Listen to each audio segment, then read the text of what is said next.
What's up, everyone? Welcome back. BSL17, QiaoGege, eOnzErG. QiaoGege up 1-0 pretty quickly there. He's kind of off to a good start.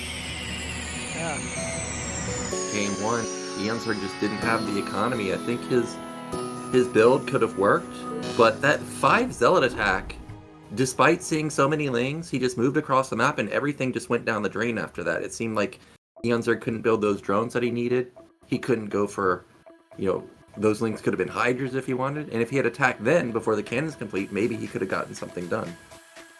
Yeah, might have had a chance, or at least he could have just made 5 Hydras transitioned out, and I think he would have been alright spot. But yeah, the early zealot pressure from QiaoGege looks like honestly a lot to handle. So unfortunate, but we'll see how he rallies from here. It will at least be eOnzErG's map choice for this one, so it's got something going for him. Wonder what he's going to pick, because there's a lot of good maps in BSL this season. We of course know that Shooting Break, that's not going to get picked. Even though I think it's a good map, people just are not going to pick that because it's not in the ladder pool. Nobody's played it at all. I feel like we're probably just going to have a standard map. Yeah, you think so? Yeah, I'm thinking either Retro or Circuit Breakers or Poly. I would say Circuit Breakers. Knowing eOnzErG, like, he is so good on that map, ZVP, and it's just a great Zerg vs Protoss map in general. I'd be surprised if he didn't pick that, to be honest with you. But yeah, we'll have to wait and see. Circuit Breaker's always a good pick. Actually in ASL, eOnzErG talks about how he actually likes Invader quite a bit. That could be a pick also, surprisingly. Yeah, Invader could be a good option. I think after game one, it's going to be Retro. Okay, 4-player map. Also a pretty solid one, I gotta say, for this matchup in particular. So, yeah, if eOnzErG's feel pretty strong about this one, I don't think this is a bad choice. He knows what this means when they see this screen. It's time for game 2. Let's get into it. Can QiaoGege close it out?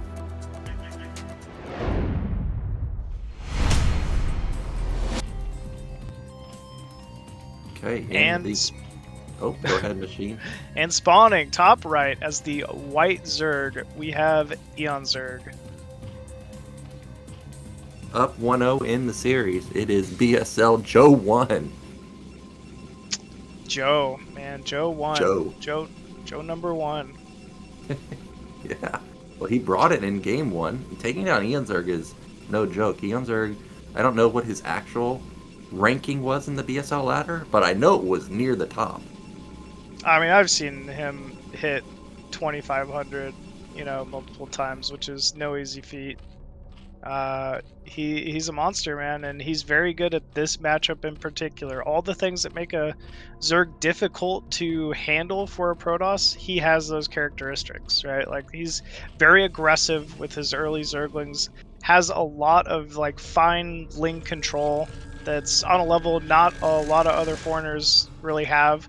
Muta control. I mean, just his default aggression is really what makes him such a difficult Zerg to handle. But so far, QiaoGege's been up for the task. Another pool first opener. This time it's an overpool, whereas this is going to be Forge. Yeah, I thought it was going to be Forge Expand. Yeah, it's Forge Expand. Why not? He could kind of change it up here. I would say slight advantage to eOnzErG. You always like seeing Forge Expand when you open up Overpool. It's kind of the build you're hoping to hit. So, yeah, we'll have to see how this goes. Wow, instant pull on that drone right behind QiaoGege's probe, getting the first shot off, and already eOnzErG off to a good start here. Careful, because Cannon Rush is a potential, but with the pool being done, no real threat there. No cannon, actually. I was wondering if he was going to go Forge Nexus, and he is, and he's not going to get punished for it because there's only 2 lings. Yeah. Even if you make 6 lings, sometimes they can hold it pretty well, but still, QiaoGege at least putting the cannon down before the gateway, which is nice, because he could just make a gateway and eOnzErG doesn't send these lings here, and he's in an even worse spot. eOnzErG expanding towards his opponent with this third. I mean, basically it's only good for one thing, and that's early Hydra timings, kind of similar to what we saw last game, or like a 973. It's, you know, kind of the strength of it, but also it's the biggest show with just base positioning. Once QiaoGege recognizes it, I would expect him to adjust and just know that some type of a Hydra timing is coming. He'll need to scout it though, because I think if I was Chow, and knowing that Zerg players just don't make this kind of move that often, I'd probably scout top middle, and then think like, oh, it's not here, it must be top left. And then you would be in the dark. But he loses his probe at a critical moment in the game, where Zerg is about to have enough gas to go Hydrogen if they want, and we know eOnzErG obviously can do that. Yeah, I did it last game. Does it very well, too. I mean, once again, man, like, eOnzErG just denying that vision. It's so strong against Protoss. I don't know, his link control is just so good at denying early probe scouting, and it makes him such a problem. Well, eOnzErG, after failing the Hydra play in the first game, has decided that not going to risk it this time. He's going to go for just normal lair follow-up. Now, I wonder what Joe will do, because last game he never got in the main, and he still went straight Citadel. I've seen Protoss players, for whatever reason, actually go straight Citadel a decent amount of time these days. However, I think that is quite a big building in his main. I think that's Stargate? Yeah, it looks like it is a Stargate. And, I mean, smart reaction, right? I don't think you could ever go wrong with an early Stargate. Ooh, 2 Zealots walking out. They do get scouted from eOnzErG, though. Going to have to defend these. And actually, they're going straight to the third. As you said, there was no vision of this. So, this is just going to be a lucky pickup here. Yep, but he's going to get intercepted by 8 Lings, and 8 Lings is easily going to kill 2 Zealots. But, you know, I wonder what Chow's thinking seeing this, because like you said, when you see somebody expand this direction, you're thinking, well, it must be a Hydra link. But he gets killed off by 8 Lings, doesn't see anything, and we know that it's actually Spire. Yeah, Citadel already being dropped here from Joe. That's That's likely. Oh, wow, that's big. Okay, so he knows it is Spire, so he doesn't really need to make any additional cannons at the natural or anything so far. So great scouting here from QiaoGege. Look at the work count this game as compared to the last game. It's way better for Zerg. Zerg's got massive econ right now, actually. Protoss obviously doing fine, but I really like Zerg's position a lot better this time. That is a very fast Templar archive for how fast the Stargate is. So he's really rushing that Templar tech, trying to get out his Archons or Templars just a little bit quicker than usual. Yeah, I think you're right. I think it's going to be Archons. I think seeing this forward base and knowing it's Spire, he's probably going to just aim for like a Corsair plus 2 Archon timing to hit that third. Actually seen that beat eOnzErG, I think maybe season 10 or something like that. I feel like it was Dragon who did that, who had that Archon just reach over the edge of a couple of buildings and knock down some Sunkens. But we have a fast DT actually coming in. The Corsair spotted that, hey, you don't have any Overlords there. And these Zealots somehow went undetected past the Lings. This is going to hurt. Oof. I mean, eOnzErG was... I mean, he's looking like he's in a good spot here, but if he takes some drone losses at this third before the mutas are out, that would be really unfortunate. Wow, good pulling, though. He doesn't lose a single drone to those 3. We're actually seeing Hydra production. Ling's at the third base now as well. He'll likely rally some of these Hydralists out.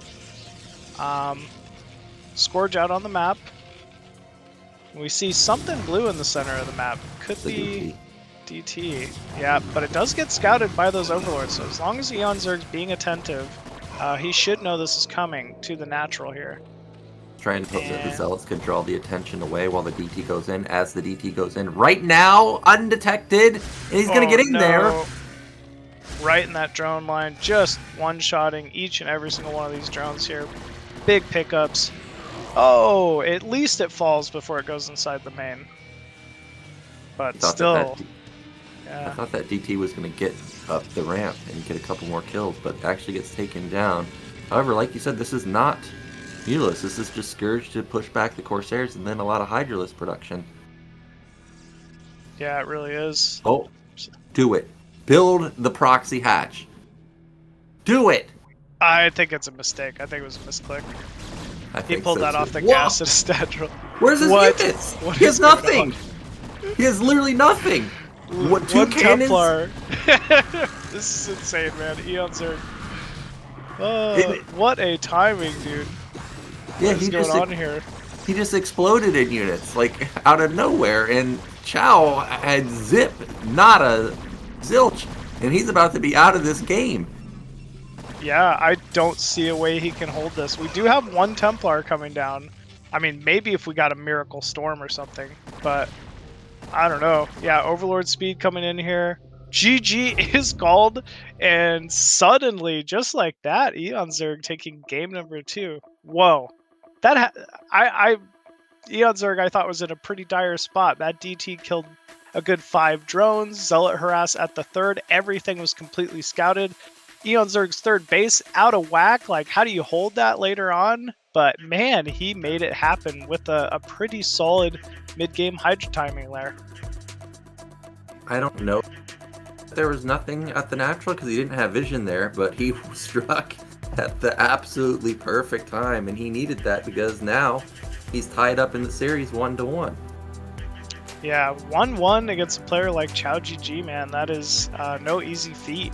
And with this, though, at least it is going to be QiaoGege's map selection. eOnzErG gets a ban of the remaining maps, and yeah, I'm kind of interested to see what QiaoGege would pick here.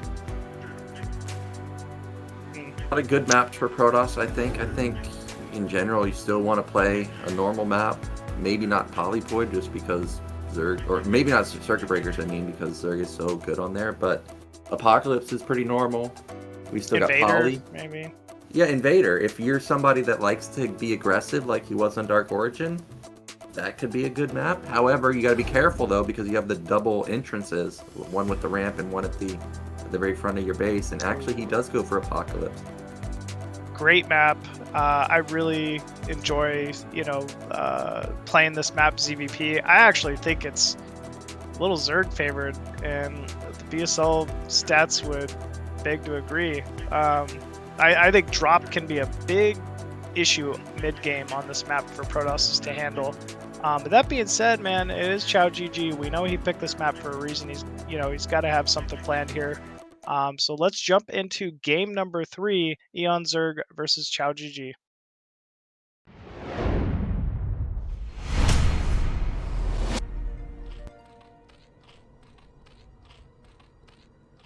And spawning 12 o'clock, it is the red Zerg, eOnzErG. In the bottom right, a little bit too greedy last game. It is QiaoGege. Yeah, I don't know. I think this is a great map for ZVP. A little shocked of all the remaining maps, this was the one that, QiaoGege chose. I think early Zealot pressure can be strong here, but other than that, tough map to hold 973s. If Zerg is able to attain like high ground control and just put lurkers outside your natural ramps and your 3rd ramps, it's very difficult to break. Drops are a big threat, not just for your main, but for your outer bases as well. Plenty of room behind those mineral lines for lurkers to harass if you're not careful with your cannon placement as Protoss. But that being said, man, I'm sure Chow has a plan. Plan getting first scout off. He's going to see a 9 pool from eOnzErG, and what could have been a 12 Nexus has to be Forge Cannon opener now, and we see that coming as the probe goes to the natural. Not bad. He'll go Forge here, get that Nexus up, go straight into Corsair likely, just to prevent Buta harass on this map. I think Corsair is the way to play, for sure. First scout off, he's going to see exactly what's going on, that this is going to be another Forge expand. I wonder if eOnzErG will try and mind game here, try and build like 1 or 2 drones mixed in with the Lings. sees I'd the make happen. 3 drones.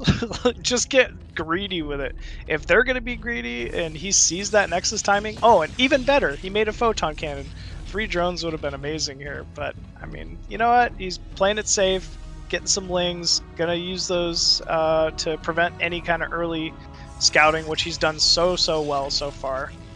And yeah, seeing Nexus down here for QiaoGege. Don't think eOnzErG's going to be able to do anything. He's just going to power like you were expecting, because he did actually build 2 drones. And there's the 235 gas, and I remember... Is this a 973 gas timing? I think it is a lot of the time, actually. You can layer as well with this gas timing, but it is, yeah, absolutely fine for 973 as well. It's honestly pretty standard. If you're QiaoGege and you see this gas timing, that 245, it's either layer or it could be a 973. There's no way to really tell. Good job this time around to get as much intel as he can. He needs to hold on for about, I would say, 30 more seconds, because by then he'll have been in the base long enough to see whether it's a hydrogen or not. And eOnzErG, he has not built the hydrogen just yet, if he's going to do that. I think it's layer. I think it's layer also. Yep, and he even shows the layer. So now QiaoGege should be feeling pretty good about his intel. I mean, eOnzErG should be feeling fine too. As we said, he's got that early eco. He made drones, you know, pretty quickly. Layer timing is on point here. He's going to follow that up with some Zergling speed. Sees the cybernetics core. Everything is going according to plan so far. Cybernetics coming in. Oh, he canceled it. Goodbye probe, instant cancel. This is why it's so dangerous to play versus Zerg players, is they can just on a dime say like, hey, you saw this? No, you didn't. This is what my actual strategy is. This is unreal, because this is Ling speed into Hydra. He's still getting Zergling speed. Drones at the 3rd. Okay. And he's going to get some remaining map control here, prevent the scouting of this probe with Ling speed, probably make a small round of drones here, and then go directly into Hydra Ling timing. And there's not a lot of places to place cannons on this map at the natural either. It is not an easy map for Protoss to just make 8 cannons and suddenly you're all right. Yeah, that's true. This time around, eOnzErG has better econ also. It's a little bit better. It's 19 drones. I think really what you're looking for is, you know, something like 21, 22, 23 drones. So he needs a couple more mixed in, and then he'll be good to go. He'll actually be able to transition out of the 973. Meanwhile, Protoss's Corsair should be coming out pretty soon. I know that's not a Corsair just yet, but he needs to get intel on this, because if he only has 1 cannon, well, to say he's dead is probably an understatement. He's just going to get run over. Okay, there's the 2nd cannon. But this also is just one of those maps where forge and cannon placement isn't vertical. It is way more difficult to sustain, like hold that pylon that's sitting out front, hold that forge that's sitting out front. Goes for the cannon. Wow, good run by here from eOnzErG, and we know he's going to get into the main here and be a big nuisance. Meanwhile, Hydra's streaming across the map. First Corsair is going to just dive into the main and confirm the nightmare. There is no lair. This is Hydra's, and you have no cannons left, QiaoGege. Yep, and now these Lings are in the main, just disrupting the mining at a moment in the game where he needs as many minerals as possible. Those Lings are still alive, so they can backstab the cannon while the Hydras hit the front. They pick off another Zealot in the main. Hydras should be up front here. Needs to be doing some damage. And yeah, Forge is going to start to get picked away. Another Zealot is vaporized. This is looking like eOnzErG has it.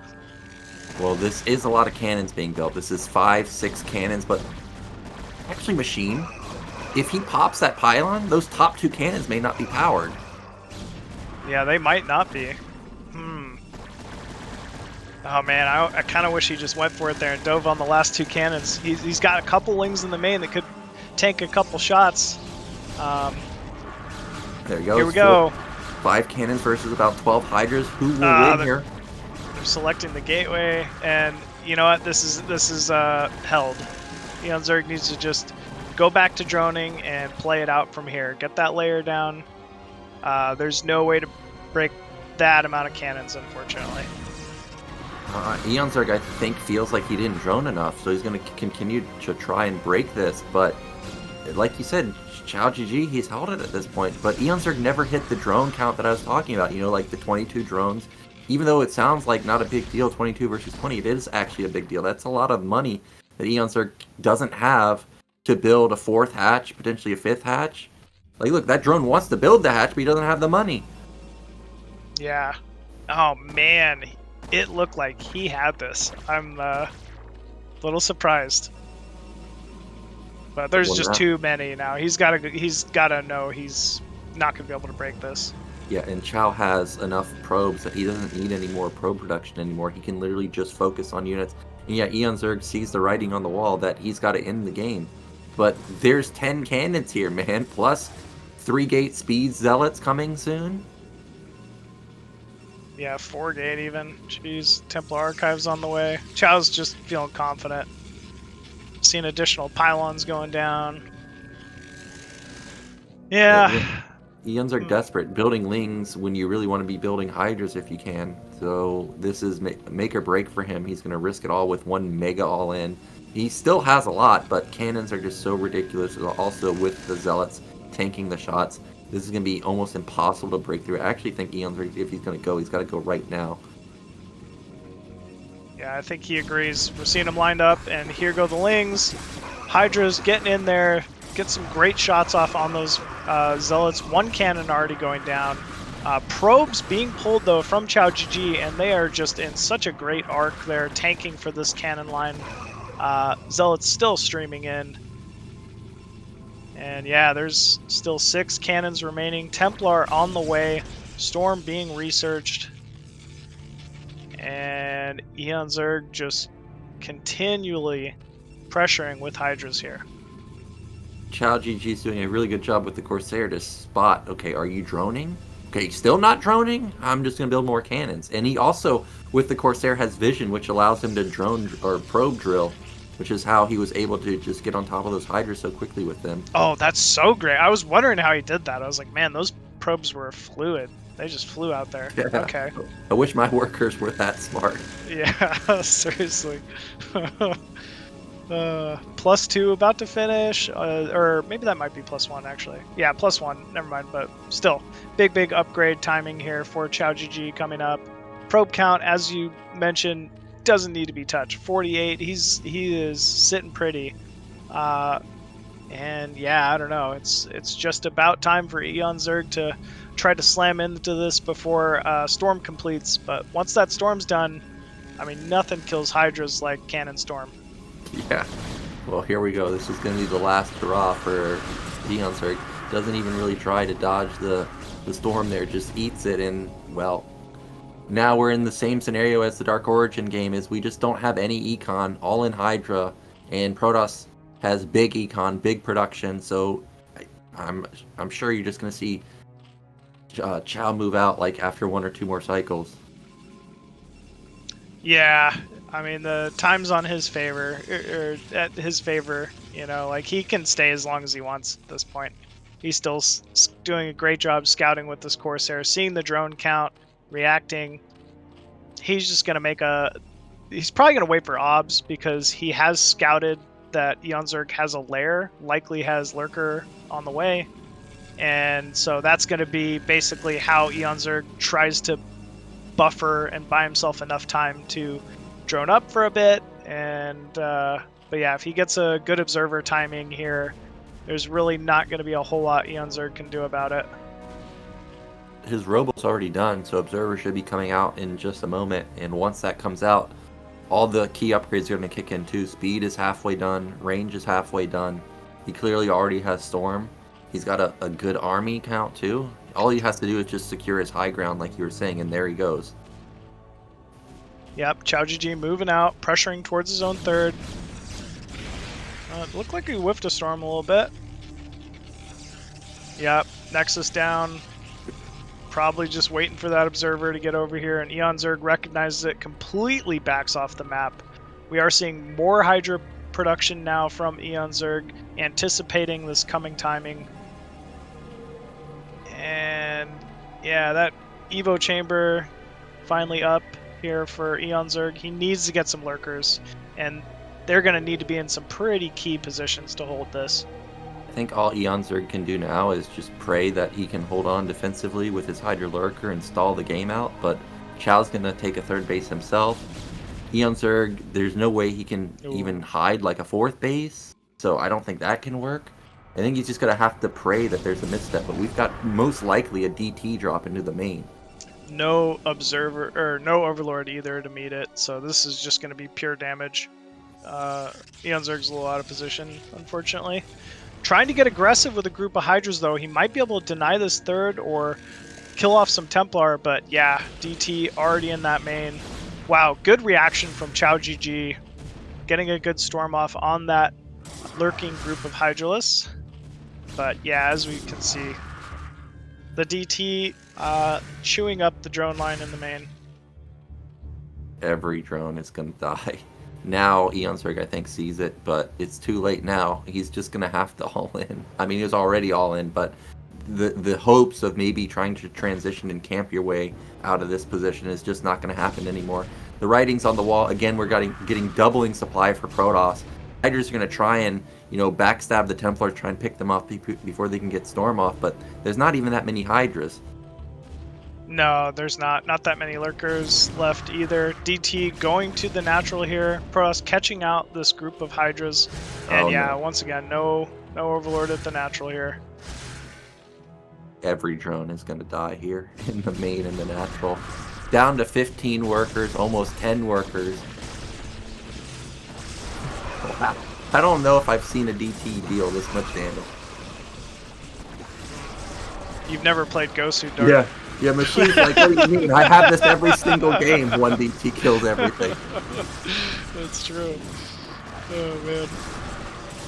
Yeah, this is like a pretty average kill DT for my games, Yeah. So many Dragoons left. Great positioning of the Zealots. Evo Chamber going down before those critical upgrades. And then, the God DT, 25 kills. Okay, there it is, GG. It was getting to the point, it's like, well, is the replay bugged? Because what are we doing? We're still in the game. He's already dead, man. Fighting for his BSL lifeline, man. And I mean, it was a close one. eOnzErG bringing it down to the final game, but QiaoGege will move on to the finals of the group. But yeah, eOnzErG not out of it yet. Still going to get a chance to redeem himself later. But yeah, great first series. I always love watching eOnzErG's EVP, but QiaoGege looking like a pretty formidable threat here for Group C. Chow looking as strong as ever, and he's definitely going to be a force to be reckoned with. A lot of players, their worst matchup is PVZ, so I can't even imagine how good he's going to look versus either of the two coming out of the bottom side. Tech is a good player, WolFix is a good player, but Chow looking quite strong. So we're going to be going into a break, and then we'll be back with our PBT series, which is going to be Tech versus WolFix in just a couple minutes.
Bata is the name of a dance we do down Johannesburg way.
Bata is the name of a dance we do down Johannesburg way.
Bata is the name of a dance we do down Johannesburg way.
Bata is the name of a dance we do down Johannesburg way.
Bata is the name of a dance we do down Johannesburg way.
Hello, everybody, and welcome back. BSL17 Group C. Up next here, we have two pretty formidable foreigners. We have Tech, the powerhouse Chilean Protoss, and WolFix, the Polish Terran. So it's going to be a pretty exciting one here. We finally get to see another matchup. WolFix can pull out because we haven't seen him in a long time, whereas we see Tech almost every single season, and I can tell you from my own experience versus Tech, this guy is pure on gateway, man. You know there's going to be gateway units, and you know there's going to be a ton of them. I'm actually surprised to see that win rate versus Terran being so low for him, because when I play him on the ladder, he's really freaking good versus Terran. Yeah, I gotta say, I always find him a difficult player to face. Obviously, different matchup, his Protoss versus Zerg, but I can tell you Gateway, man, works pretty well against Zerg as well. And I mean, he's just been strong, man. He's been around forever, competes in all of the foreign leagues.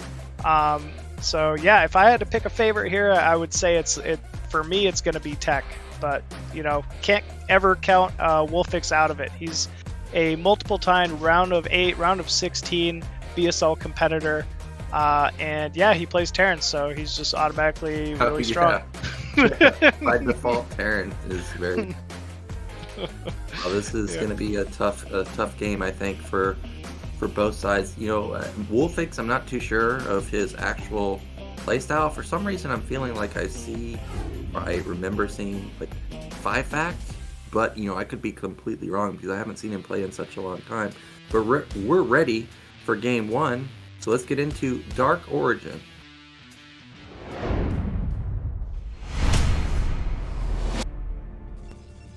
And spawning top left as the blue Protoss hailing from Chile, it is Tech.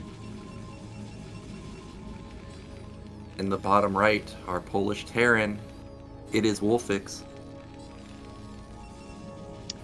So Dark Origin, definitely a map that I see some shenanigans on in this matchup, right? Like, I've seen Terrans like mine out the back mineral patch and do some like silly vulture run-bys and stuff. Like, it's kind of crazy what can happen here. But yeah, it looks like we're gonna see a forward pylon at least out of Tech. Likely gonna be a gateway into some zealot pressure. Should be a gas steal from Tech. You know, you're talking about that mineral patch. I was thinking the same thing, that we're going to see a lot of shenanigans on this map, but actually, I think I've only had that happen maybe once. It just really hasn't happened to me at all in general, but, you know, I play Terran, maybe it's a little different versus Zerg, but here comes that gas steal. I saw Raz play a Terran that mined out his mineral patch and snuck vultures into the main, and I was like, holy crap, that looks really silly. Yeah. Probe actually didn't gas steal, he's just being annoying. He still could. Yeah, there it is. Yeah.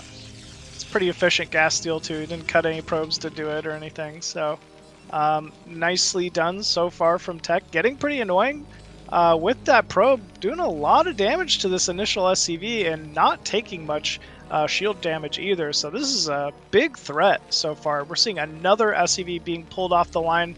Still no damage being done to that assimilator. I love seeing this, man. That control, he is doing such a good job just being really annoying with this probe. You know what's not happening?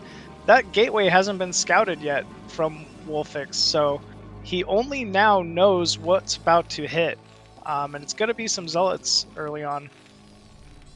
WolFix had the best response here. He ended up going 10 racks instead of 11 racks here, so he kind of rushed his racks. Now, I don't know about this. This is a lot of SCVs to pull off, but he is going to kill his assimilator quite quickly, so maybe this will allow him to catch up his tech relative to Tech's, because Tech still hasn't taken his gas just yet. And seeing that, WolFix goes for the eBay block. Ooh, does get the eBay down, but that SCV is quite low now. As you said, that assimilator already just completely torn down here. Refinery being built now for WolFix, so good adjustment from him, and actually no pressure really being done from Tech either. So Zealot never made it across the map. Never even really tried to get much damage done so far. Well, we've got 2 Zealots moving across the map, and I know a lot of players like to run by that bunker, and 2 Zealots will be more than enough to do that. Now, what I want to know is what is that probe up to at bottom left? Is he going to proxy gateways over there? No good. He's up to no good, man. Yeah. Could be proxy robo, could be oh, what? I don't know what this is. Oh, man. He's going to jump them through. No way. No way he jumps these through. Well, I don't think I've ever seen somebody jump a Zealot through. Of course, we've seen Vultures get jumped through because those things are so fast and can deal so much damage, but I've never seen a Zealot. We'll see if he can actually get it through. He's trying to set it up. I mean, you don't just do this. Oh, in okay. BSL. He We're in did there. it? We're in Oh there. my gosh. He's going to get the second one, too. Yeah, he is. 2 Zealots glitch through the mineral line. Look at that. Why walk by the bunker when you could just walk by the mineral? Don't let Ghostadark see this. I have enough problems walking by a bunker. Now he's going to walk by nothing and just get in here. Wolf is going to be wondering how the hell did it get in? I'd be so pissed, man. Like, what? Did he proxy a gateway in my main? Oh, Yeah. man. That's so funny. So already, delaying that factory, grabbing a couple SCVs, 3 SCVs, and now the Marines start to take some damage. Nope, walks out. He's going to try to delay this factory once again. Might be able to do it. These Zealots have already paid for themselves. And he might actually now just strut out of this. He's going to walk out the front. This couldn't have gone worse. Wow. Wow. Incredible from Tech. I mean, I'm glad I called it. This guy is a big, big problem, man. He is very practiced and very good at what he does. And he's showing that so far. Man, when those Zealots were not dealing damage to the Marines, I thought, well, maybe he can get punished by, like an instant Vulture counterattack. But I didn't even realize that the factory's not even done, so that can't, ever happen. So Tech is just going to have a massive lead. I mean, look at the worker count difference. It's already 9. He knows he's dead devastating amounts of damage, so he's going to take a 3rd Nexus. Yep, 3rd Nexus so quickly. Look at that probe count. As you said, Dragoon, no tank out yet. He is ahead in every single way. He got great scouting info with those 2 early Zealots, so he knows there's no way WolFix is up to any shenanigans. He's in a great spot here. That being said, WolFix, he's got to start making some decisions. How is he going to try to get himself back into this one? Is a quick timing, maybe hoping that Tech is getting a little greedy, going for this quick 3rd base? Is that, maybe his way back into this? Do you just turtle and say, you know what, we're waiting until we hit max in that 2-1 and, taking half the map? I'm not sure. What are your thoughts on that, Dan? Well, I think if he was going to turtle, we needed to see an armory. Yeah, fair. In the Got to get those second. upgrades going. Yeah, but he doesn't have that. He's got double factory, which I think is fine, but to me, this signals that he's going to attack. You remember, he has like 6 or 7 Marines, so he has a lot of, support of the tanks, and because of that, I think we're actually going to see him move out in just a second. He's building pure tanks, so it may be something like a 5-tank move out. I mean, we're already seeing a good amount of ground control from Tech, though. He's still got those 2 early Zealots to tank, a couple Dragoons on the way, has at least 4 gateways to start kicking in. Could be a tough, tough amount of units to break on this map. Yeah, this is going to be a timing.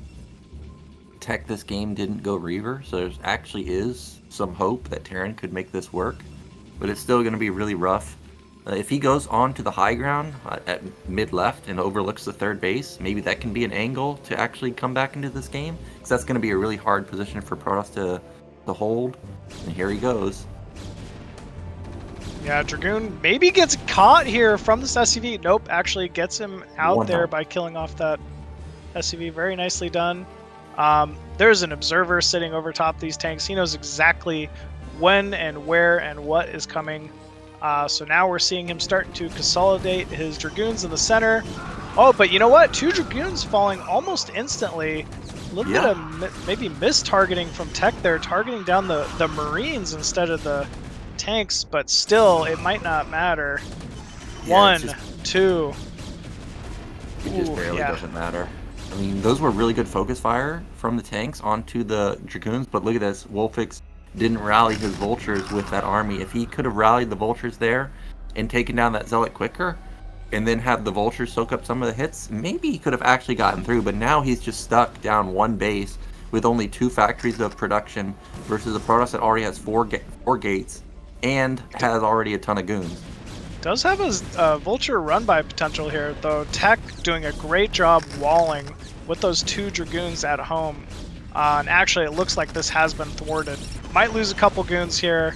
1 Vulture makes it in. All right. But here we go. Pressure at the Terran Natural here from Tech. No siege tanks in range. Bunker falls. This is looking a little scary. Oh, there are mines, though. Oh my. Oh my god, those mines. Big damage.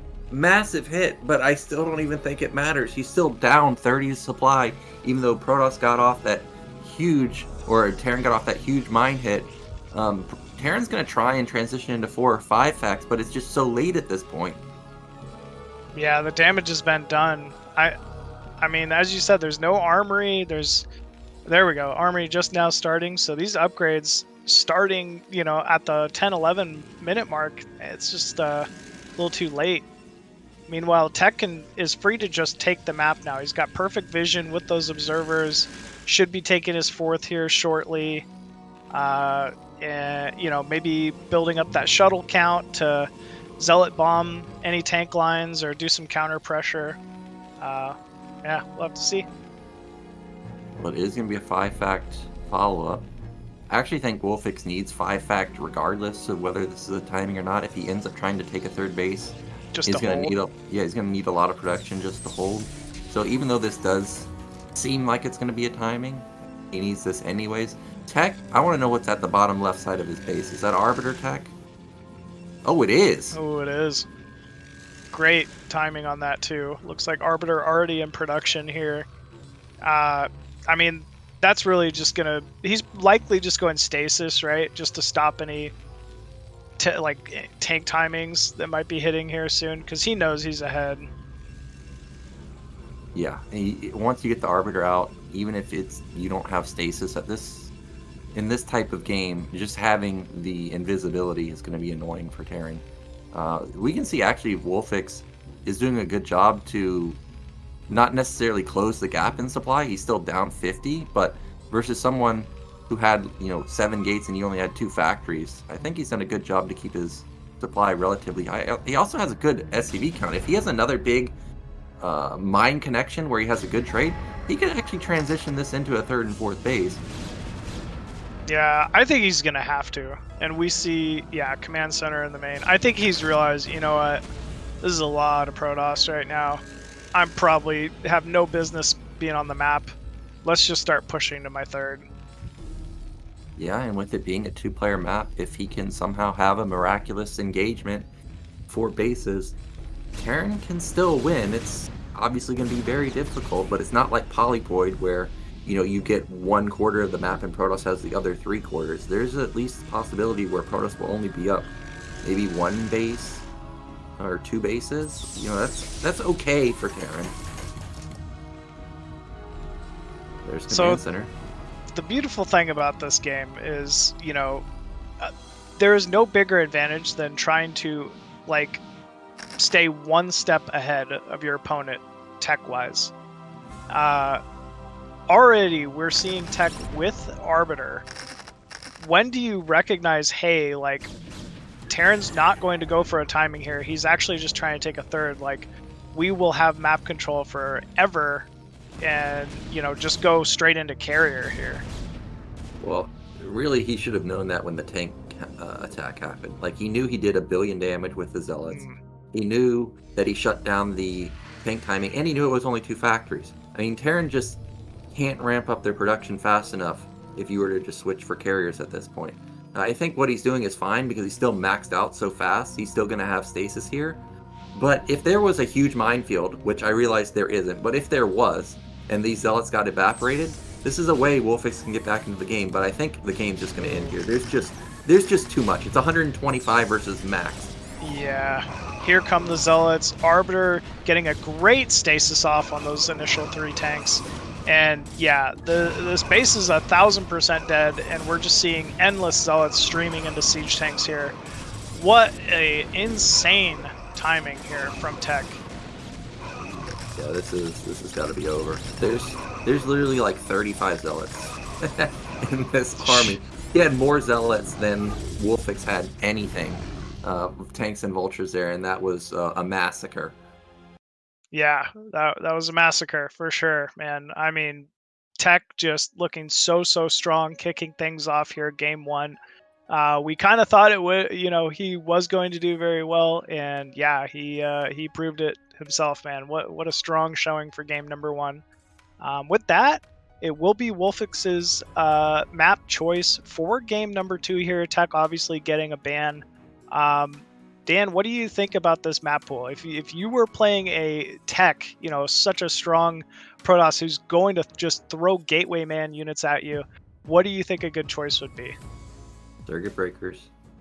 Yeah. Breakers or Poly. If Poly's in the map pool, I can't remember if it is or not, but if that's in the map pool, those maps are so good for Terran. You like almost don't even have to move to get your 3rd base. And then from there, you don't really have to move to get your 4th base. One thing about circuit breakers, I guess, is your 3rd base can be hard to hold because of the Protoss coming down from high ground. So because of that, maybe I would choose Polypoid, and also Polypoid being in the ladder map pool for 5 years now. You're gonna have a lot of experience on it, so I think probably Poly is the pick. Okay, well, we'll have to wait and see what WolFix chooses here. And yeah, you've called it, man. It is going to be Polypoid. That 3rd base on high ground, so close by, transitioning to a 4th. If you're really just looking to kind of bunker down and take it to a late game TVP, this could be the map for you. So yeah, with that, we all know this match is ready. Let's jump into game number 2, Tech versus WolFix.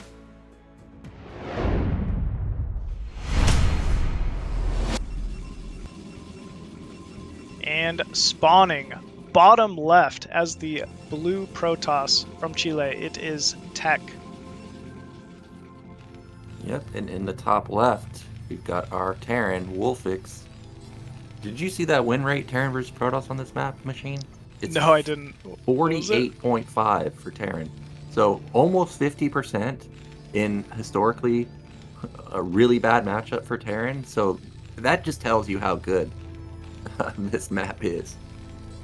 Yeah, it definitely does, man. It is such a great map. As you said, you're just able to use those high grounds. There's plenty of openings for vulture harass too, which is kind of nice. It's a solid map. And for also all matchups, I think.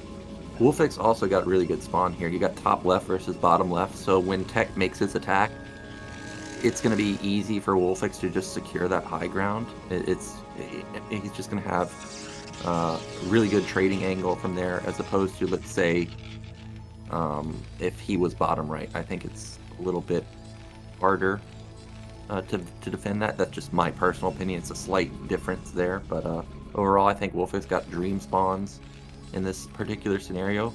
Tech, he's opening normally, no gas just yet, so we could see multiple zealots again. Into like a nexus or something? Yeah, it could be possible. Yeah, still no gas. Definitely a little abnormal. I kind of think this could be like zealot pressure into a nexus, but we'll see. Nope. Well, just delayed gas. Yeah, this looks like honestly, this looks like the Nyoken Protoss build. Is you go couple zealots and just rally, get to delayed gas. I don't know if he's going to follow up with straight Citadel, but that's my move right there. We'll see if he can, if he will, because with the probe out in the map, he could hide some tech. He hasn't been scouted yet. He also sees the SCV, so he knows it's going to be late. Yeah, he knows he's going to be last scout, so he's got all the time in the world to handle it. No Marine on the way. That could prove to be a little fatal if we don't have some Marine buddies to help defend this base here soon. Factory on the way for WolFix. Going to be scouted though by this probe. Yep, and there's the first Zealot almost already to the base. The factory is kind of far from that barracks. So even though the Sim City is really good with the depots and the racks, I'm a bit worried if the SCV has some mind of its own and it just bounces to the bottom side of the factory. That could be easy pickings for this Zealot and probe. And there we go. There's that SCV, man. You knew he would bounce to the bottom. That's what he always does, and there he goes. One SCV going down. Probe falls though for tech as well. In general, WolFix doing a pretty good job of staving off this early Zealot. SCVs were forced to be pulled though. Factory done. Vulture on the way. Well, Tech, like we were expecting, ended up getting last scouted, but he did not do anything tricky. It is just, what, a single Zealot, followed up by standard Cybernetics and Nexus. No range just yet. Actually, Tech has banked a lot of gas, so he could rush Robo if he wants. Could go DT. Could go DT. Yeah, we'll have to see. Maybe we'll go Robo this game. Last game, elected to skip that Reaver Tech, but, you know, Tech more than capable of opening Reaver. Center, oh, it is Robo. Yep, 4-minute Robo, very standard. Tech also getting his range right now. So he's going to be pretty safe versus pretty much anything Terran goes for. I don't think Terran can go for a pull anymore. It's too late for that. So he's just probably going to try and get some mines out on the map and hopefully catch a goon.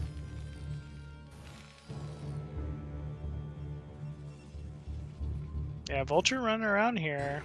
Oof.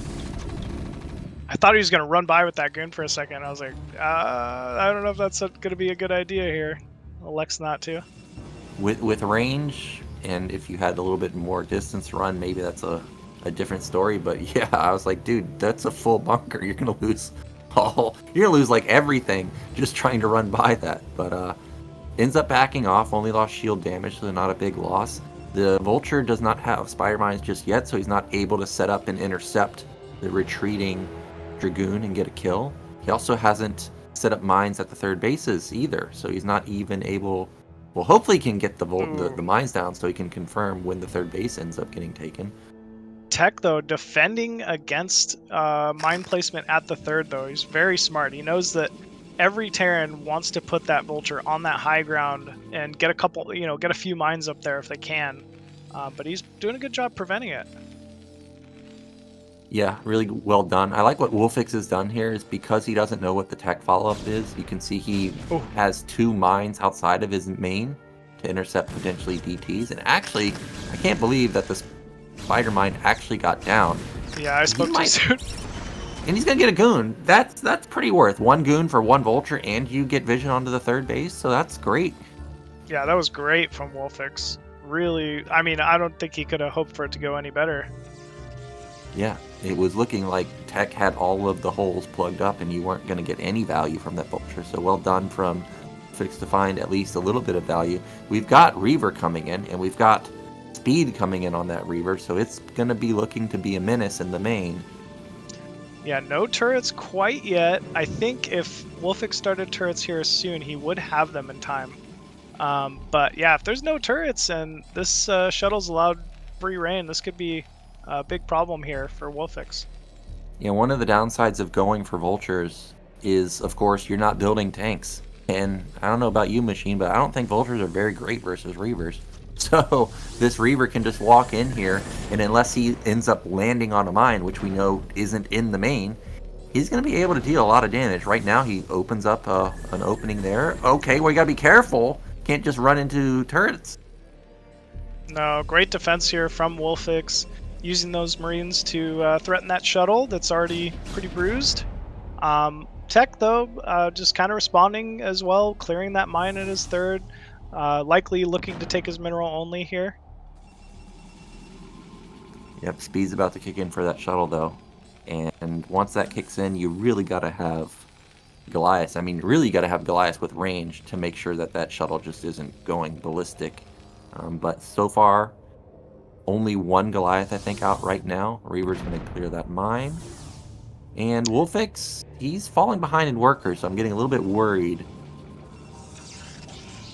It looked like there was a hole at the natural for the shuttle behind the mineral line. Yeah, if he did a little bit of Reaver harass, WolFix needs to be careful. We don't even have a siege tank sieged up in range, but Tech obviously not aware and looking like he just wants to keep the Reaver on high ground to prevent any timings.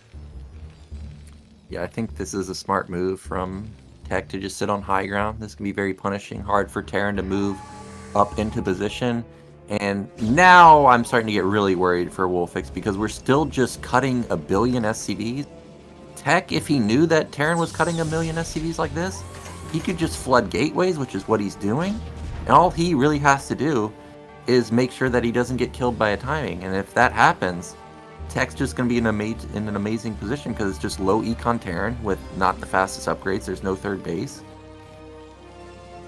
I mean, he is making more SCVs now. He's finally up to that 40 SCV mark, so he is working on it. Well, we've got the third factory coming down. If he's going to try and play a macro game, he needs to get his command center, or at least get another factory started and then command center. There we go. There's the fourth factory. Starport probably going down at the top in just a second. Try and get that +2 power spike coming in pretty soon. Yeah, no command center quite yet. Meanwhile, Tech, with those additional 6 mineral patches at the third, I don't know. This is kind of a weird spot because Tech can't really take a fourth quite yet. He wouldn't really be able to afford it and stop something like a 5-fact timing, right? Yeah, it could be tough. I think. Yeah. I think Tech is also someone that respects that there could be a timing. So I think what he's doing is he's making sure that he has more than enough to hold it off. WolFix hasn't shown that he's going to build a command center yet either. And Tech doesn't have vision in the main, so I think this is an okay response. But if Tech continues to sit here and just have gateways, not the biggest econ, not like Arbiter, like last game where he also had Arbiters, if he has one bad trade and Terran gets their third base and you don't have 4 base versus 3 base and you don't have any big time Tech units as Protoss will be in trouble. Yeah, they definitely can be. We're seeing science facility out of WolFix here, so he might actually just be turtling and waiting for 2-1. Yeah, I say that and he's moving out. Well, Protoss players have gotten so good at denying your third base for so long that Terran players don't even bother building a fast command center. Instead, they ramp up their production first. They make sure that all of that is set up, and then they try and take a third base. So WolFix, because I still don't see the 5th, 6th, 7th fact just yet, I think it is going to be a command center. But you can see his tanks moving into position to try and secure that high ground. Yeah, 30 supply advantage here for Tech.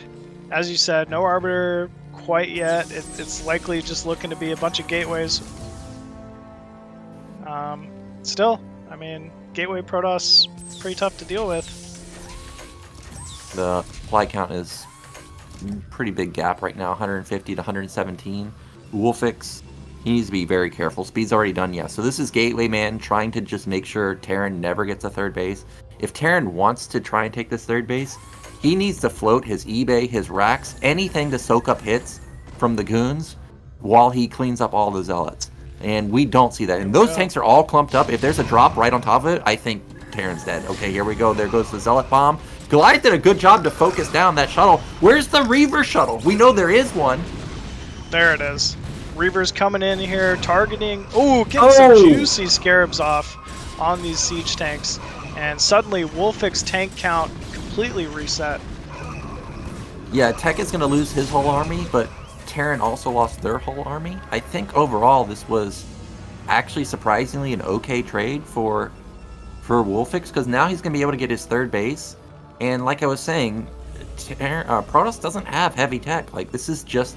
That's probably Templar Archive. Yeah, Templar Archive right there. So this is pure Gateway Man with not great upgrades, not great tech at all. This did buy enough space and enough time for Tech to take a 4th base, which is a pretty big deal on this map, right? This is a full base, a whole other gas, you know, to basically pull from plenty of mineral patches, and it kind of feels like WolFix's 3rd is even more delayed, having lost, you know, so many siege tanks. You know, even though the trade looked all right for WolFix, I think the time that it cost WolFix is kind of the bigger issue here. Yeah, we know that the trade was fine, but as a Terran player, it's hard to gauge, okay, well, what is Protoss' supply, right? Is he maxed already again? So he's going to be cautious to move up here. What WolFix needs to do is he needs to take this 3rd base and instantly take top middle at the same time. He needs to go 4 bases, because he has so many SCVs right now. It's actually, I mean, 72 is fine, but if you're going to have 72, you need to get 4 bases, 5 bases, because he's about to be mined out in his main and natural pretty soon. Yeah, he absolutely is. He's got to get that command center lifted and moving here. And he's got plenty of vultures and siege tanks now. He could start just buffering that high ground, you know, getting tanks in position with siege mode to deal damage on that. We definitely need to see more mine placement in those key entrances in general. I think he's got the vulture count for sure. He's just got to get these mines down. And then suddenly Tech's going to have a lot more of a difficult time engaging into this. Well, if he's going to move, he's got to move right now, because he scanned and he saw that the Zealots were still at the rally point. The shuttles were loading up. So he has the moment of opportunity to get everything situated on that 3rd base. And that's where you want to be as Terran on this map. I mean, this is just such a killer position to be in, with mines, with tanks on high ground, you know, floated buildings to soak up hits. And he's going to get there. He's almost has a maxed army too, and +2 kicked in. So if Tech makes the same attack he just did right now, unless he has some killer storms, his army could get chewed up real quick. Yeah, it definitely could. We see siege tanks are sieged in time. There is a good amount of mines placed in front. And here we go. Tech moving in. Well, it all comes down to these storms and zealot bombs. The tanks and the siege. Okay, well, there's the Templar. That's a good storm. But it doesn't hit a lot of the tanks, and you can see how fast those zealots died. That's another good storm. Good D-Matrix there, buy some time. And look at the supplies. They just plummet for Protoss. This is what I was talking about. There was one mine on the left side that hit about 14 zealots at the start of that. It was crazy. So, I mean, those mines doing so much damage. And actually, it looks like WolFix is so certain that he's going to actually just unsiege and push forward here. Yeah, this could definitely work, but he needs to rally all of his units here. You know, sometimes you can make the mistake of going for an instant counterattack before securing your 4th base. He's got a lot of vultures, he's got a decent amount of tanks, but he's not pushing the natural ASAP. He can't just sit here. Like, this is not enough to just sit here. I mean, we'll be able to kill off that mid-left base, guaranteed. But yeah, I was thinking he was going to push straight into the natural. It looks like he's going to opt to take this pretty slow. Yep, he is going to start building some turrets. That's going to make it harder for Tech to engage, and actually Tech's going to go right now. Those Templars, I don't think have energy. Oh, 2-1 power spike for Tech. This is a good power spike for him. Actually surprisingly strong versus 2-1 Terran. However, minefield is massive. Yeah, a lot of mines. WolFix doing a much better job keeping mines out in front to buffer for this. But it looks like Tech positioning himself to move some units around, loaded up some Templar and a shuttle. He's going to look to storm this army or maybe just outright counter. I'm not sure. I think the best move here is to swoop around. You don't necessarily need to counter, but you need to prevent reinforcements. If you can prevent reinforcements, then Terran's got this isolated army, and maybe you can actually hit it with a 360 flank. But instead, Tech is going to counterattack, but WolFix is moving in at the same time. We maybe have base trade scenario. There's not a lot of mines set up, but this army is just so strong from Terran. Yeah, both these players playing like crazy. Oh, big movement into mines. Oh, really unfortunate there for Tech. And yeah, I mean, WolFix's tank's doing a great job with the mines softening this army up, and suddenly it's not the biggest army left here for Tech. It's also not a big army for a WolFix at his third base anymore. He's going to get breached, but he's done a good job to lay mines all the way to his natural. So without detection, you know, Zealots are going to bleed off. Goons could potentially bleed off. The Observer is going to die. And WolFix has gotten onto the natural now. He still has this massive contain. He can sit on the third base if he wants. And top middle was not detected by tech. He's not going to be able to deny it. Yeah, he's really got to... WolFix should start pressuring this mineral only. I think this is a dead base if he goes now. We're seeing tech trying to flank this, but I mean, not the biggest force left. And here we go. Plenty of mines in position to eat these Dragoons. No Observer to be seen. But still, plenty of Zealots streaming out of the main and natural. Getting some great storms on the remaining tanks sitting outside. But WolFix barely holds. Yeah, that was really clutch storm. A double storm from one of the Templars, and that's it. GG. WolFix with a really good hold there in counterattack. And that's pretty much what I was saying, is tech was, you know, stuck not on massive econ, not great tech. And if you have bad trades versus a camping Terran, what's your follow-up? You don't have multiple bases, you don't have arbiters, you don't have carriers. You're just stuck with gateway man, and that just doesn't beat heavily upgraded Terran. Yeah, I mean, everything looked like it was starting out so well there for tech, right? Like that Zealot harass did great. I mean, probe count versus SCV count was a big lead there for tech, but still, WolFix just kind of sticking it out, hitting those upgrade timings, having some incredible mine placement, and yeah, great counter timing as well. Ends up pulling out game number 2 here, so it's going to be down once again to the final match in this series, but it should be tech's map choice for game 3. Yeah, and tech here, I mean, he played so well on Dark Origin, why not just go Invader? WolFix just didn't have an answer on that map. I think that's a good map to play, especially for tech.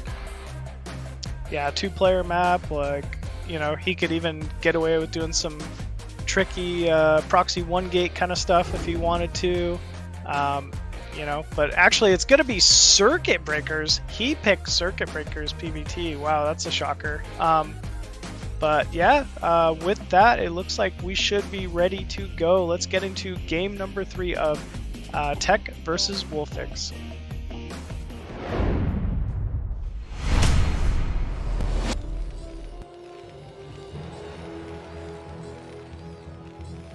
And spawning at the bottom left as the red Terran from Poland, it is WolFix.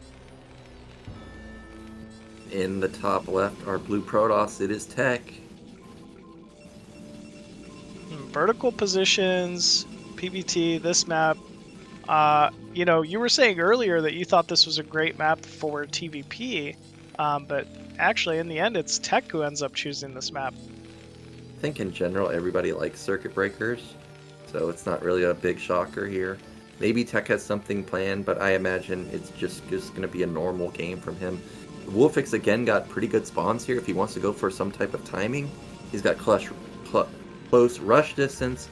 He's also got that bridge that he can use quite effectively, so I think this is again another good spawn for WolFix, and we're actually going to have forward gate? Forward gateway. That's interesting. I mean, yeah, he kind of did that game 1, right? And it worked, so we'll see. Maybe he just wants to get in WolFix's face, apply some pressure.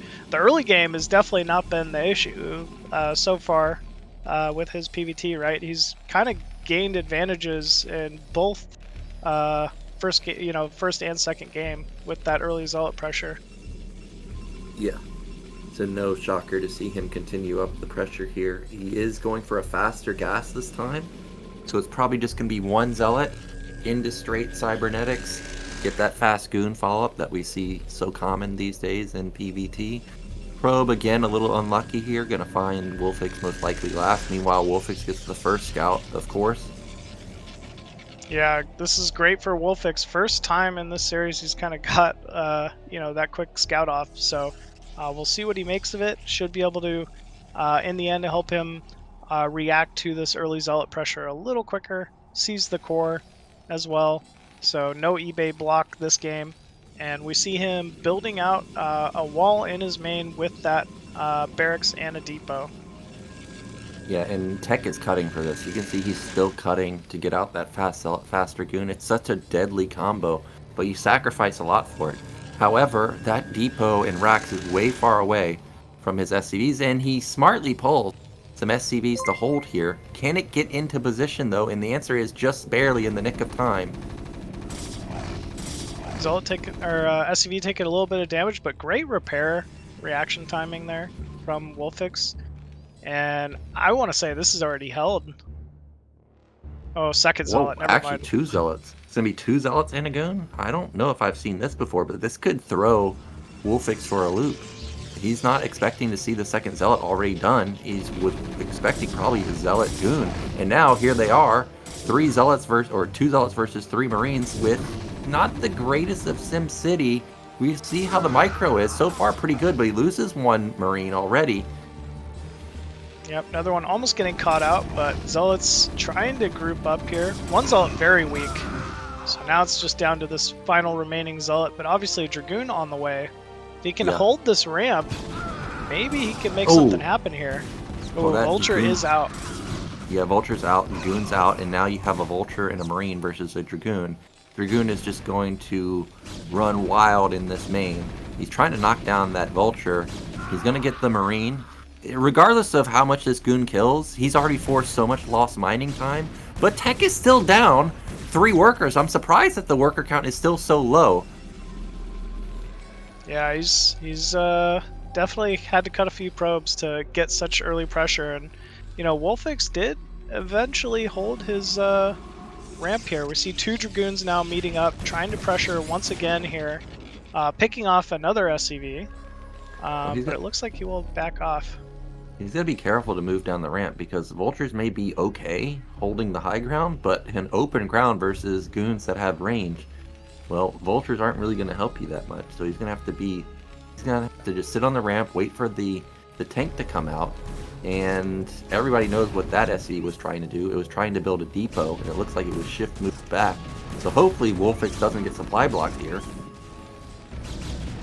I mean, Tech is fighting up a ramp with these Goons. Shields are gone. Oh, he does have a 3rd Goon now. Maybe he can get something done with this? The miss chance is just so high. And we do have a tank finally here from WolFix.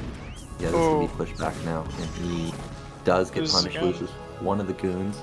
But overall, the damage was pretty good, but WolFix has done a good job to keep his worker count still ahead of Protoss. He's going to build a command center on the high ground, so he'll be able to get his command center eventually. Or natural eventually, I mean. Yeah. I want to say WolFix is in a better spot here. We do see the Nexus finally completing here, or about to complete for Tech. So he will be able to start catching up in that worker count a little bit, but you never want to be 24 probes to 27 SCVs PvT. Yeah, but he should be able to catch up with his Nexus already done. Also factoring the time that the command center has to float down. I could see Tech being up like 1 or 2 workers by the time that happens. He is going into siege mode, and knowing how fast Tech likes to expand, I'm sure once he sees siege mode, Nexus is probably going to come down. Might be able to snipe one of these Goons once siege completes. Yeah, once he gets Tech 3. is a little too close. Yeah, he could get punished for sure. If I was Tech, I'd be wondering, well, what's this guy doing? He's still sitting in his main. Is this a drop? You know, he didn't technically confirm the bottom right side of WolFix base. There could definitely be a dropship there. Yeah, he hasn't shown the command center yet. Oh, Tech might be able to see it here in a second, though. Yep, does see it. So, now Tech knows it is, in fact, an expand. We immediately see a probe moving towards the 3rd base of Tech to react to that. Yeah, now you can see the worker count is more than evened up now, so both players pretty content with their openers. I think that support base should be done pretty soon for Tech, so he may be looking to go for a counterplay soon. No, actually that's an observatory, so I take that back and said it's just going to be a passive play from him. while taking a third base. Do you think WolFix has slight lead? Yeah, I think WolFix's build is actually pretty good here. He's got 3 fact production, so he can ramp up his production real fast. If he somehow was able to figure out that there's no Reaver and that there's a third base, he could end up taking a fast third base himself and really ramp up his production in econ. So right now I think it's, you know, maybe the tiniest of leads for WolFix. Yeah, we do at least have an observer over the factories of WolFix, so he knows exactly what he's up against here. It is just 3 factories for now. No mines quite yet, but they're on the way for WolFix. There's the turrets coming down in case there's Reaver play. And one at the natural, one at the bottom of the main, and one near the factories. This is just the typical turret defense. Tech is now saturating his third base. He's actually rushing Arbiter this time. So this time around he's going to have some good tech. But one thing I did notice in his main, he was not mining 3 on gas. So hopefully he fixes that, because he may think to himself in just a moment, like, damn, why can't I afford any tech units? And it's because he's just not mining his main gas. Yeah, that's always a rough blunder to have happen, especially on a map where your third doesn't have a gas, right? It's like exponentially worse. You need all the gas you can get, especially as a Protoss going Arbiter with 2 gas. Yeah, exactly. And we do have WolFix moving across a couple of vultures, and when he gets across the map and sees there's no 4th base, he's going to be feeling pretty good about his position. He's got fast upgrades, he's got good production. I'm still waiting to see the starport or the command center to ramp up either the econ or the upgrades himself, but overall he's in a fine position. There's the starport, okay. Yeah, it seems like he's doing great, honestly. I mean, 80 to 90, it doesn't generally get much closer than that. Yeah, it definitely doesn't. Gateways are finishing up in the main, though. No Arbiter quite underway. That gas in the main, still a key factor in this game, has not been fixed yet. And Tech, if that's the case, he's really going to need his 3rd gas here to stay in this one. Yeah, definitely need to get all the gas he can get. Really needs to fix that. Right now, he's not been punished because he still has a decent amount of gas left over, but that could change really quickly. We've got the starport done. That means science facility is going to be coming down pretty soon, so WolFix really prioritizing his upgrades over econ, and actually versus 2-base/3 base arbiter play, really the best move versus this is to get good econ yourself. So this could backfire simply because maybe WolFix may not just have enough econ to match the Protoss player, but he'll still at least have the powerful upgrades, I guess. It looks like mines are being cleared at 12 o'clock, so it's looking like Tech wants to get that 4th base underway. Still no 3rd command center out of WolFix, though. Looking very similar to Polypoid game, where he's just really consolidating his army, really focusing on his upgrades and slowly taking his 3rd base, and that could be a good move now that he's kind of lost the opportunity to take the 3rd base before the Arbiter's out. I don't think now he can take it. There's just going to be too much Protoss stuff, especially versus a Protoss that's now on 8 gate. We see a lot of Zealots coming out. Yeah, a lot of Zealots coming out. I mean, obviously with the lack of gas. Arbiters are underway, though, so whenever you're Terran and you scout that Arbiter tech, you know the possibility of a recall is there. So, you know, there's more even to defend now for WolFix than there was before. Wow, big pickup. Doesn't seem like much killing a single probe at this point in the game, but that is definitely going to be a delayed 4th. And as we stated, he needs that down ASAP against a 3-base Terran. Yep, and WolFix ramping up the production even more. He's going into his 5th fact. He's got his +2 started, but it's not going to be done for this incoming Arbiter bust. Arbiter bust is probably going to happen in about, I don't know, 12:45 or so, because that's when he's going to have stasis. And I think actually Tech should be able to bust here. He'll be maxed. He'll be coming in through high ground. All that he has to make sure, I guess, is make sure all of his units go in like at the same time. He doesn't come in piecemeal. He doesn't have them split off for whatever reason, and he makes sure he doesn't shoot that barracks that's floating. He definitely wants to have everything hitting those tanks and vultures. Needs to get WolFix needs to get his mines down here. Actually, already going to be intercepted by these dragoons. Observer falling though from Tech as well, and the mines aren't down yet, so this looks scary. Yep. Until those mine buffers are down at the ramps as well as that high ground, I think Tech has the possibility to break. Yep, this is gonna be ugly. There's also a stasis available. Look how clumped the units are. Whether he gets tanks or vultures doesn't really matter. He gets 4 tanks and a Goliath. However, a lot of damage being taken before the units get on top of this army. The Zealots are not getting on there that fast. But there's so many Zealots, he may be able to actually bust through. 110 supply, 120 versus 155. Yeah, that's a lot of Zealots. I mean, they weren't even like spread very well. It didn't matter. they just kept coming. Barracks goes down from the Dragoons, but yeah, it doesn't matter. There's just so much Protoss. Yep, there's too much Protoss. Like you're saying, the mines were not in time, and all the Zealots just got on top of the tanks. Now the third base has been denied. WolFix, he's going to struggle to get that third base. Now he's going to lose these tanks also as more Zealots move into the natural. Now these Zealots may not get that much damage done because there are actually a decent amount of mines, but he still gets those 3 tanks on the right side, so either way it's still worth. But if we look at the supply, it's 85 to 95 somehow. Yeah, but Tech retaining that Arbiter, it's only a matter of time before there's another stasis. There should likely be another Arbiter out on the field already. 4th base is up. He's going to get that 3rd gas going here pretty quickly, and I mean, he's already just banking so many resources too. Well, WolFix still has a chance as long as he can secure this 3rd base, and that was a big shot right there. It takes down 2 goons in 1 single hit. That 3rd goon actually going to get away with its life. Tech is going to start expanding towards top right now. He's got the mineral only coming down. He's got his 4th base, but still doesn't have that gas. Yeah, that's painful. I mean, it seems like he doesn't even realize, you know, still he's only mining with 2 on gas in the main. If he knew that, he would grab that 12 o'clock gas as soon as possible.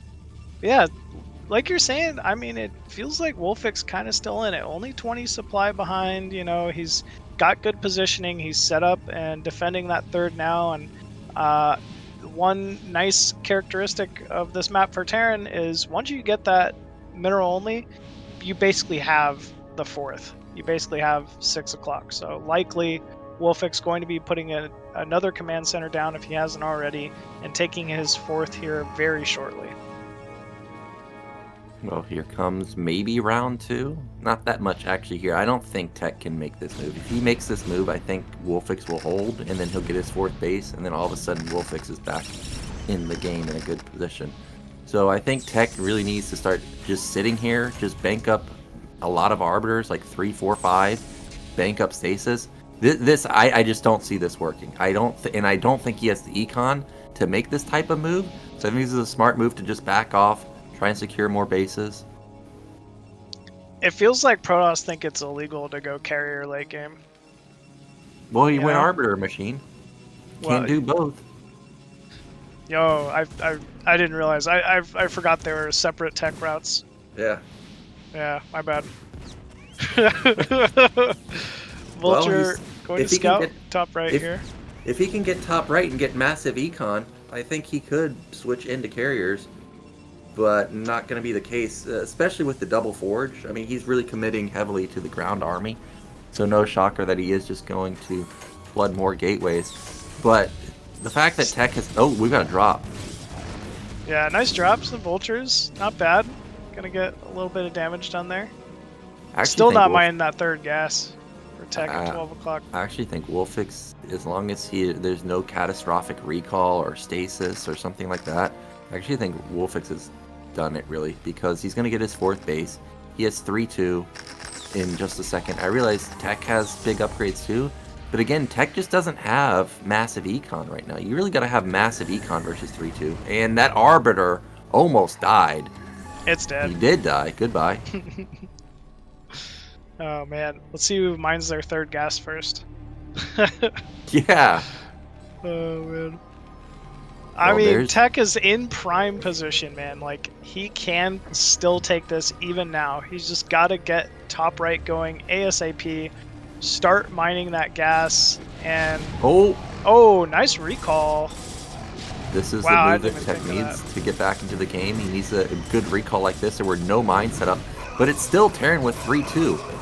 There's also a minefield over here, so if WolFix can retreat these vultures like he did and get all of these zealots for free like he did, that's just a massive trade for WolFix. Yeah, that one hurt, for sure. I mean, it's just what happens when you're so zealot heavy. Zealots are great until upgrades for Terran start kicking in late game, and then they don't feel very strong anymore. Yeah. Well, yeah, Machine, WolFix in a great spot. Yeah, top middle gas, it was taken. it was taken. It is being mined. So Yeah. now Tech's got that going for him. Yeah, if he just takes this other, gases top right, he's got a win condition. He's got an ability to get back in this one for sure. Well, Tech already on the offensive again, and actually almost every single tank is out of position to defend the bottom right. So you can see WolFix already instantly canceled that command center. Instead is going to rebuild it over here. I think that's a smart move. He's got EMP now, and he's going to hit a clutch one on like several goons and zealots, and he gets the arbiter. So this is thousands Tech, of points. don't go in. Tech, No, what are you doing? What You are just doing, lost all dude? your shields. You just got EMP'd. What? He's gonna lose he's going everything. in. Okay, he got like what, one vulture and lost, I don't know, 15 supply and his arbiter. Yeah, that was once again just not a great trade. There was no reason to go in.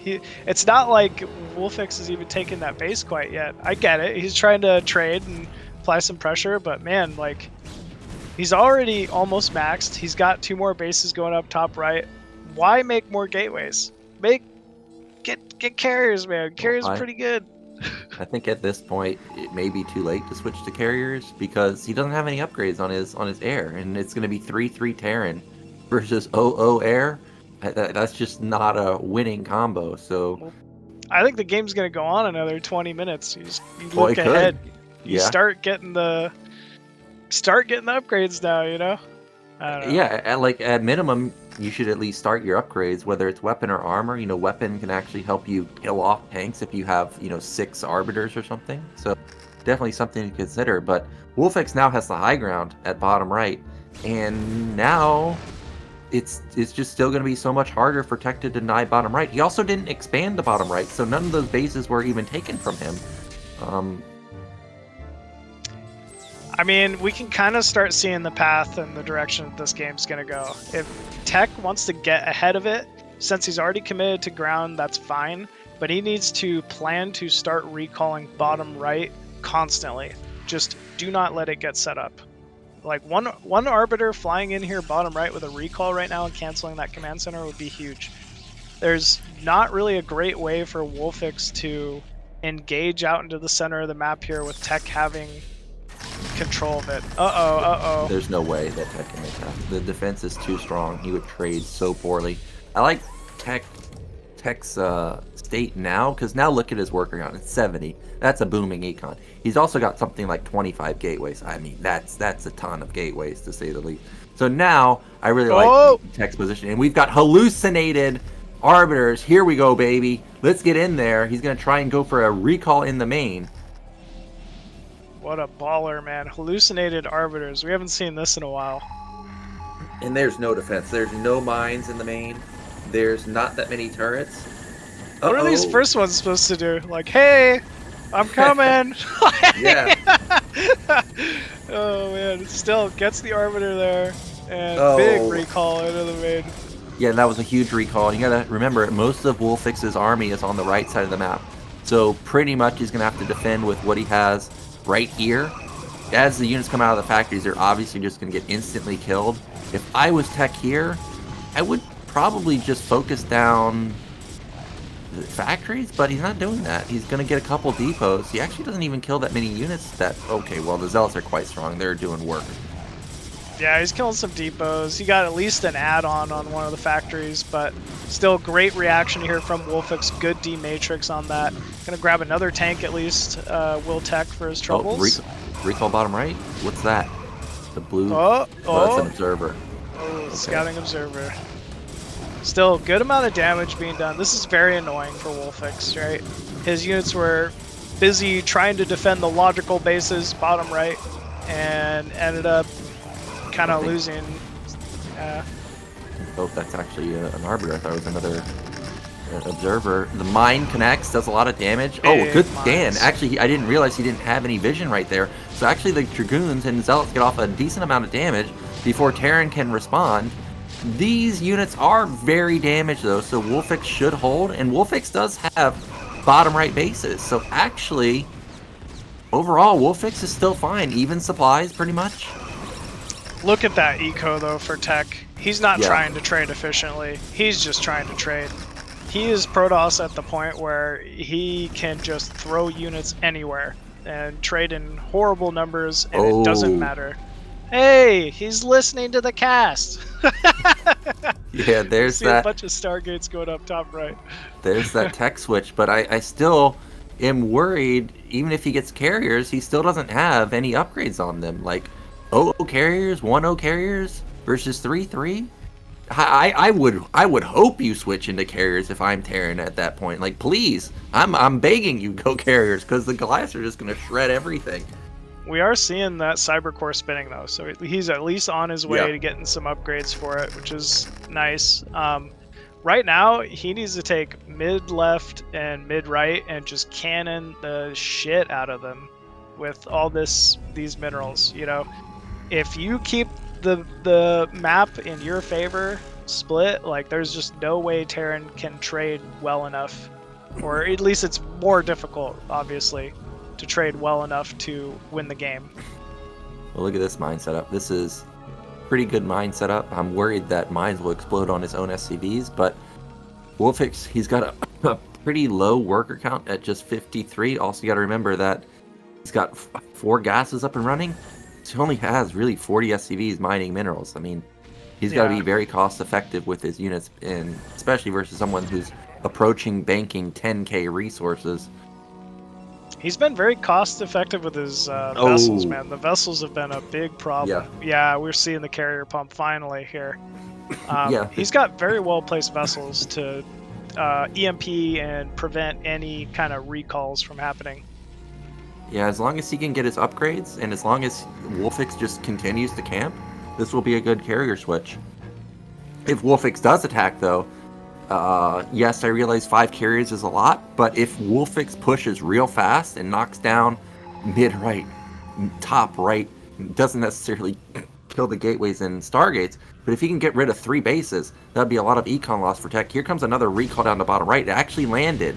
Ooh, big EMPs, but yeah, as you said, recall bottom right, and Tech just looking to trade for anything, once again, preventing some of these bases from going down.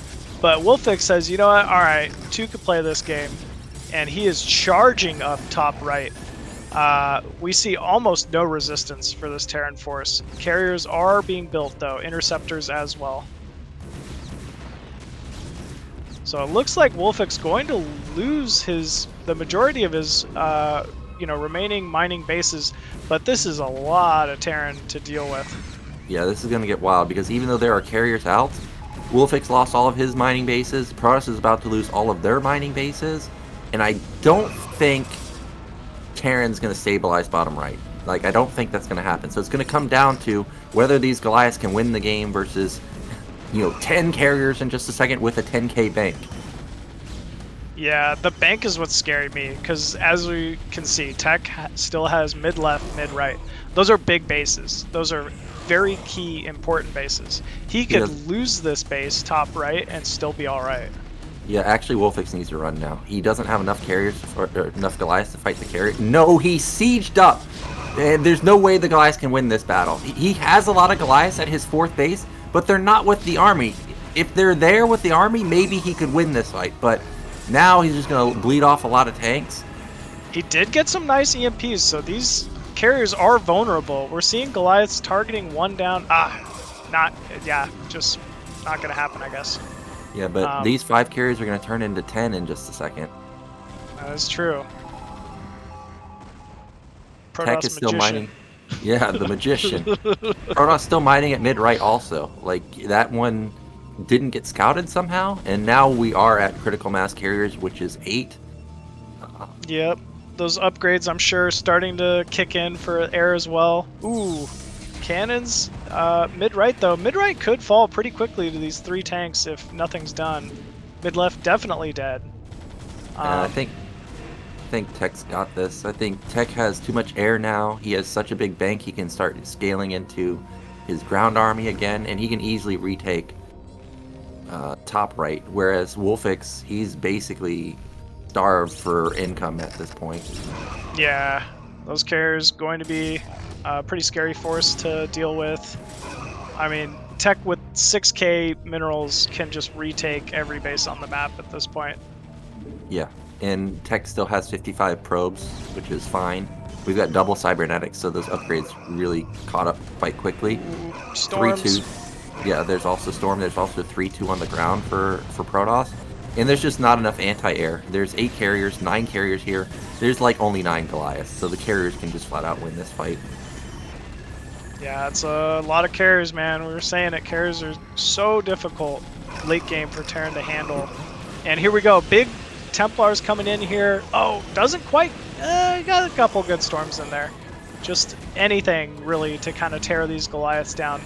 But still, there's, you know, a good 12 Goliaths here. If they somehow get underneath these carriers, could be a problem for Tech. It's just impossible. There's no way. WolFix doesn't have enough gas bank to support Goliaths nonstop. Carrier count is absurd now at 10. WolFix now down 50 supply. We're gonna see. Well, okay, well, if you're gonna dump off carriers like this, that could be one way Protoss or Terran can come back. But even then, I still don't think it would have mattered. Yeah, I think you're right. Yeah, Tech just kind of slowly securing everything. Still at 189 supply here. Carriers preventing anything from happening bottom right for Terran. And yeah, it looks like WolFix going to try to push in here mid-right. I don't think Tech even cares at this point. He's taking so many other bases. He could lose this and still be fine. Well, it is still an important base because Tech is really only mining top right. Top middle should be mined out pretty soon, but I don't even think you can come down this ramp as Terran. Like, the carriers will just reign supreme right here. Yeah, Cannon's still alive. So, yeah, WolFix trying to fight down the ramp with Goliaths. Looks like some ground forces as well from Tech flanking in, and it looks like Tech's done it. Yeah, Tech should have done it now. There's just way too much ground. There's also the Arbiter with the massive stasis. Nice stasis. GG is called there, and Tech taking the series, a very close one, 2-1. So, yeah, another Protoss, man, will be moving on to the Group C finals here to face off against QiaoGege. And yeah, it's gonna... very well done there from Tech, as expected. Yeah, and the games were close, too. I'm happy that the games were close, because I haven't seen WolFix play in a long time. I was expecting Tech to, you know, not necessarily crush WolFix, but I thought Tech was a pretty big favorite there. But WolFix actually had really solid builds. I like the slow and steady taking the bases, especially versus someone like Tech who you know is going to gateway man you. Slow and steady is what beats it. So it was really good game sense from WolFix there, but Tech a little bit too strong. And that does set us up for a PvP final. You know, everybody's favorite matchup. But I'm actually looking really forward to eOnzErG versus WolFix based on how well WolFix has been playing. Yeah, good TVZ there. You know, it's always fun to watch. I'm kind of interested to see the style WolFix plays against someone like eOnzErG. You know, as you mentioned, he had a very solid game on Polypoid from a disadvantage to start, no less. So, kind of excited to see what he could do against another top-tier Zerg here as well. But yeah, folks, I think we're going to go to a quick break before we jump into our Group C winners finals. It should be QiaoGege versus Tech coming up next.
Butter butter is the name of a dance we do down Johannesburg way. Hit it!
Butter butter is the name of a dance we do down Johannesburg way. Hit it!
What's up, everybody? Welcome back to BSL17 Group C. We're down to the winners finals here. It's going to be two Prodosses going up against each other. Tech facing off against QiaoGege in a pretty epic best of 3 here to kind of close out the winner finals. So yeah, man, this is going to be exciting. Yeah, and as I pointed out earlier in the stream, QiaoGege, he's on a bit of a heater these days. He beat Snow twice in the Korea versus Chinese show match. So you know that this guy's going to be on point PvP. But PvP, you know, it can come down to build orders. If you go DT and the other guy just gets greedy, you know, does a Raz and goes 5 gate off of a fast Nexus and no detection, you know, the game could end real quickly. So this could be exciting, and also with it being PvP, you know, there's going to be a lot of action right from the get-go. Yeah, absolutely. It's kind of funny looking at the ladder stats and you see the MMR 2200 for QiaoGege, meanwhile 2300 for Tech. It's kind of amazing to me to think that, you know, QiaoGege has a 2200 ladder record and has taken out Snow not once but twice in China versus Korea games, man. It's kind of nuts to say. But yeah, with this screen, it's going to be Apocalypse PvP, folks. Let's jump into our winners finals series. Game number 1, Tech versus QiaoGege.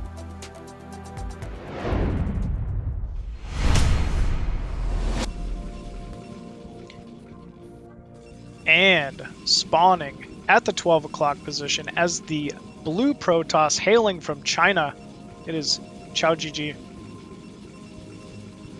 Yep, and in the bottom right, coming off a solid victory versus WolFix, it's Tech. Now, when I think of Apocalypse PvP, right, I think of the old map that's just like this. I can't remember. Ascension. There we go. And no ramp leading to the main. It always seems like 3-gate can be very strong on maps that have high ground centers, low ground, you know, like, or middle ground naturals leading into the main, just because more Dragoons usually wins mid game.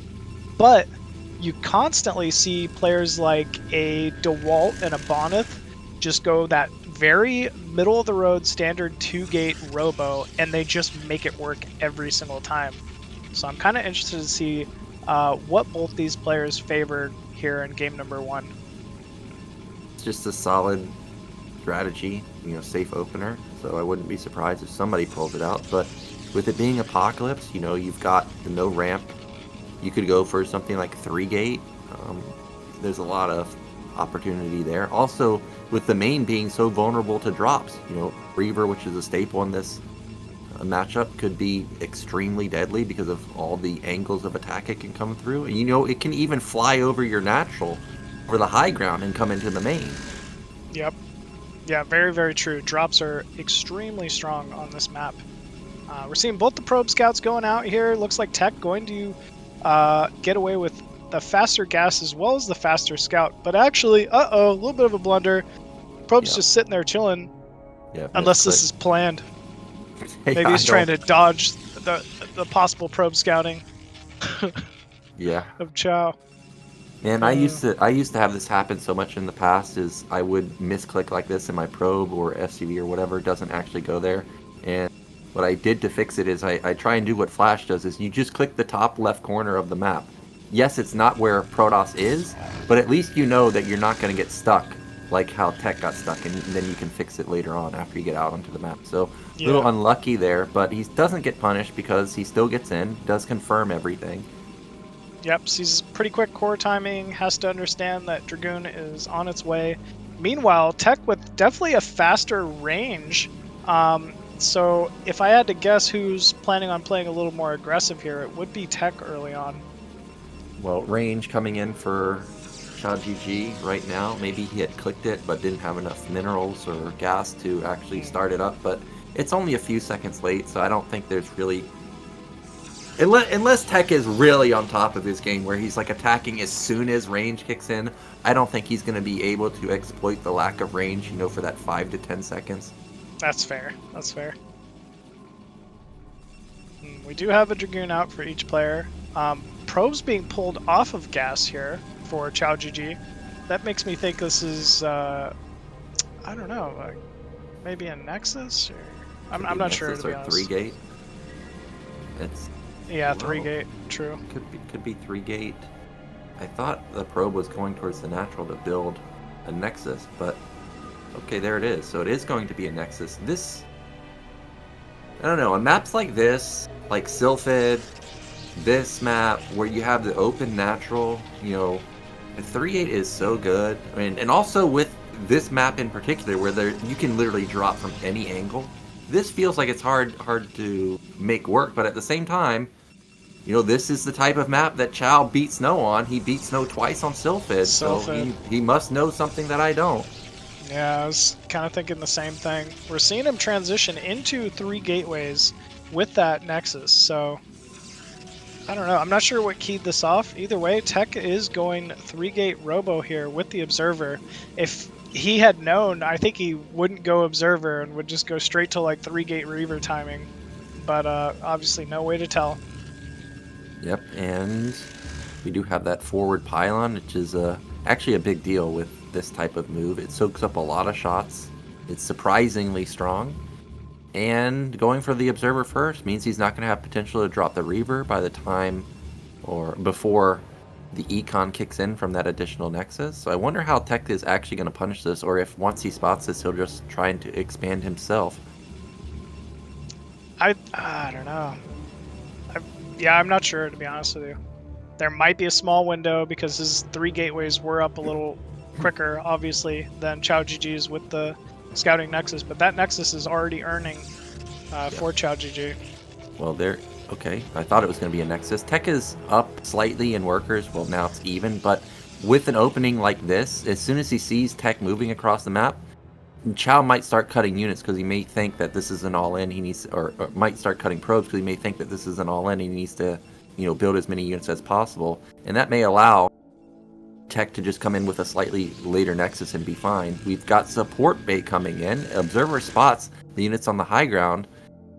I don't know how Chow knows that Tech is here, but he's going to have a better engagement. Gets the first shot off.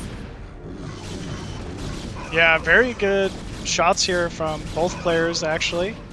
Tech trying to get a good angle, but actually Chow is completely prepared and shuts this down pretty hard. Machine, that was too easy. that was flat out too easy. And now he's just up a Nexus. Yes, he's going to be down Tech, of course. His Robo's going to be considerably later, but we know that that's not a big deal because the support base so late.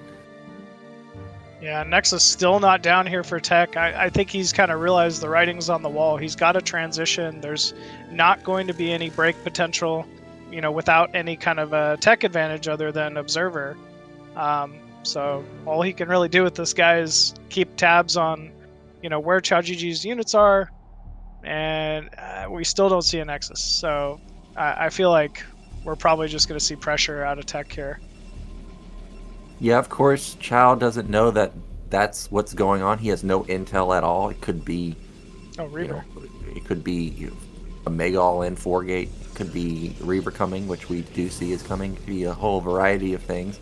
But with the 4th gate completed, just one cycle of units coming in from Chow will shut down a drop, assuming he sets his rally point in there.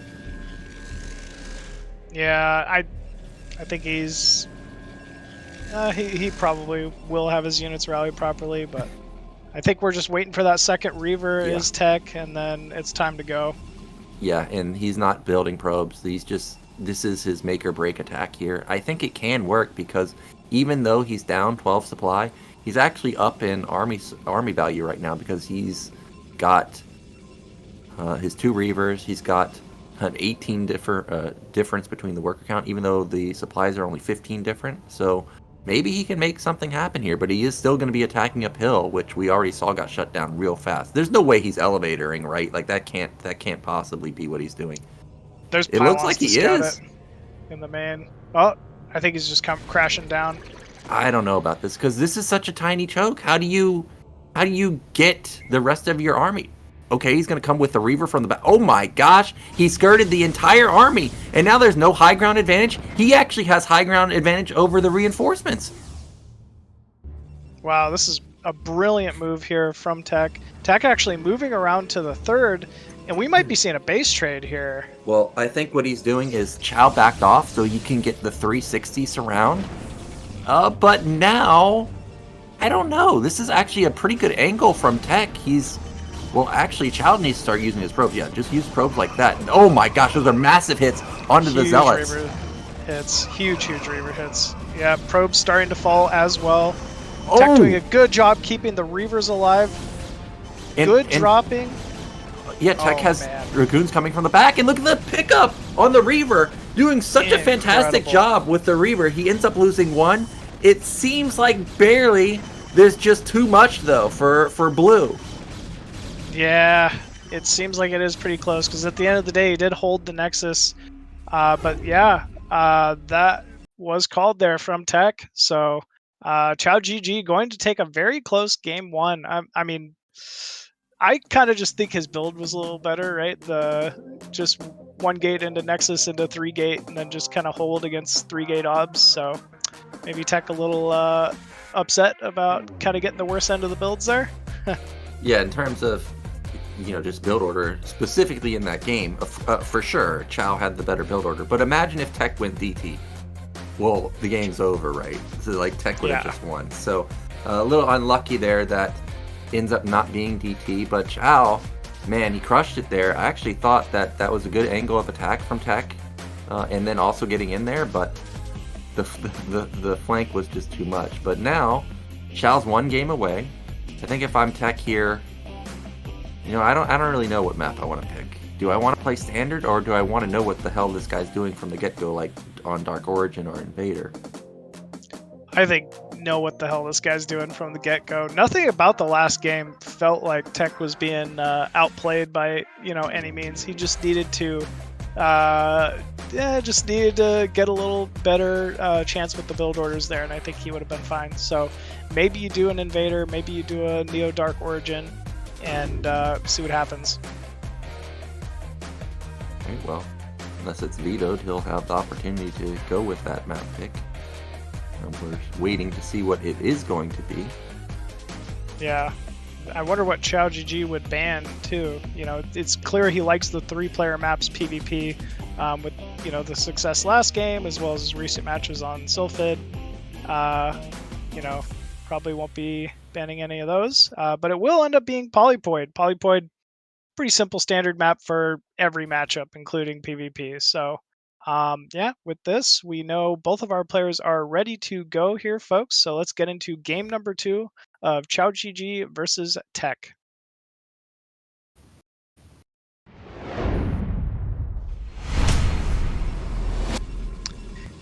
And spawning bottom right as the blue Protoss from China, it is QiaoGege. Yep, and in the bottom left, we've got our red Protoss. It is Tech. I want to see proxy gates, man. Oh, as I say that, there goes that probe. It's a little bit too late for that, but I was excited. Yeah, it could have happened, you know. Just going to be a standard pylon in the main for both players. No surprise there. Both these guys not wanting to take any risks with BSL points on the line here. Yep, I wonder if anybody will get greedy and go 12 Nexus, because that is a build that I've been seeing more often in PvP, whereas in the past, I mean, it was incomprehensible to go 12 Nexus in PvP, but not going to be the case. Got just a single gate from both sides. Yeah, 12 Nex, fun map, but usually you do it on the like bizarre maps with like a high ground natural or something like that. It can be very strong on those maps, but yeah, actually going to be a 2-gate out of Tech. I like this. He's got great early Zealot pressure and control, so maybe this is a way he can get an early game advantage against QiaoGege. Definitely could be the case. Last game, how many Zealots did Chow build? Just one. And then he didn't really have much intel after the first Goon came out, so if he doesn't get a whiff of this real quickly with his probe, which it seems like he's not, you know, he could be completely unprepared, and this could definitely deal a lot of damage. Yep, probe count coming in here for Tech. This might trigger QiaoGege to change probe direction, his own probe scouting probe direction, but nope, actually still going to continue on top right. Zealot out already for QiaoGege, going to chase this probe around of Tech. Oh, good! Blocking? Oh man, I thought that was going to be a full block there. I thought he was about to kill the probe with that. That would have been nice. But yeah, still get some scouting. And surprisingly, this is a double Zealot.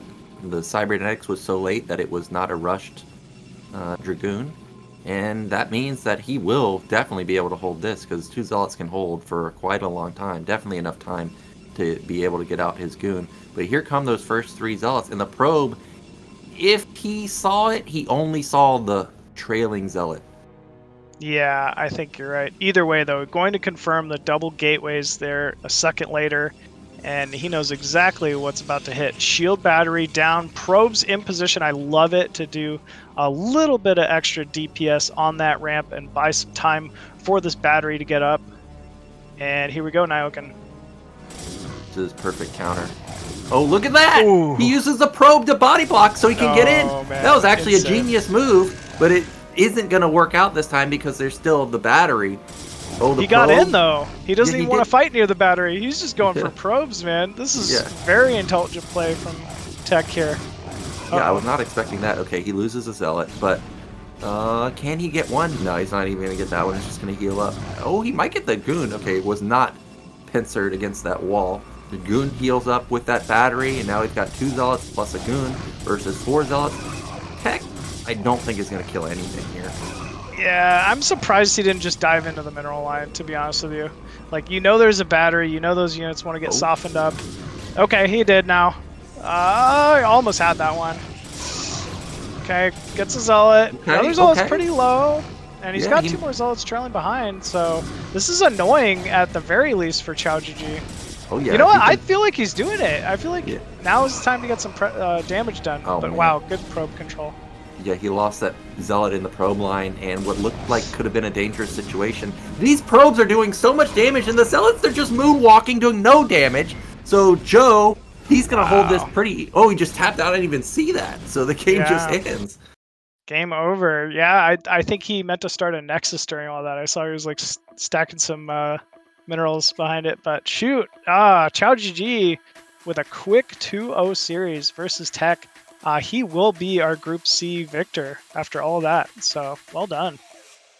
Yeah, really well done and good hold on the Zealot attack in the end. I thought that those Zealots, once they got in the mineral line, should rack up some kills, but I can't believe the probes did so well versus them and didn't didn't take any deaths. So Chow really delivered in this group. You know, actually versus eOnzErG, I think one of eOnzErG's best matchups is, well, he's good at all of them, but you know, he's really good with the macro. So I thought that he would have been a bigger threat. Chow really impressed me. Just, he knew where he was in that state. He did a good job with the Corsair to scout the whole time. He recognized it's a mega all-in, and he didn't blunder. Like, I mean, that's a really good sign for him in the future rounds.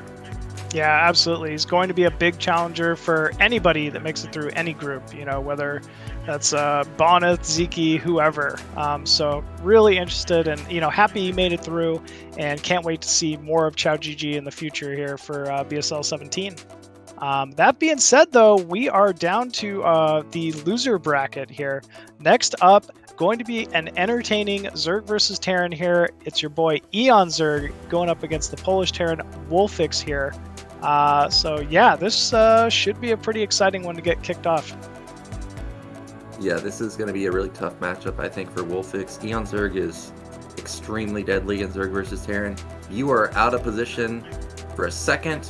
If he thinks he can go for a counterattack versus you, he's going to do it, man. And he's really good with the Lings and really good with the Mutas. So if there's any hole, it will snowball really freaking hard. So I'm nervous for WolFix here. We're going to be going into a break, and then we'll be back with that series.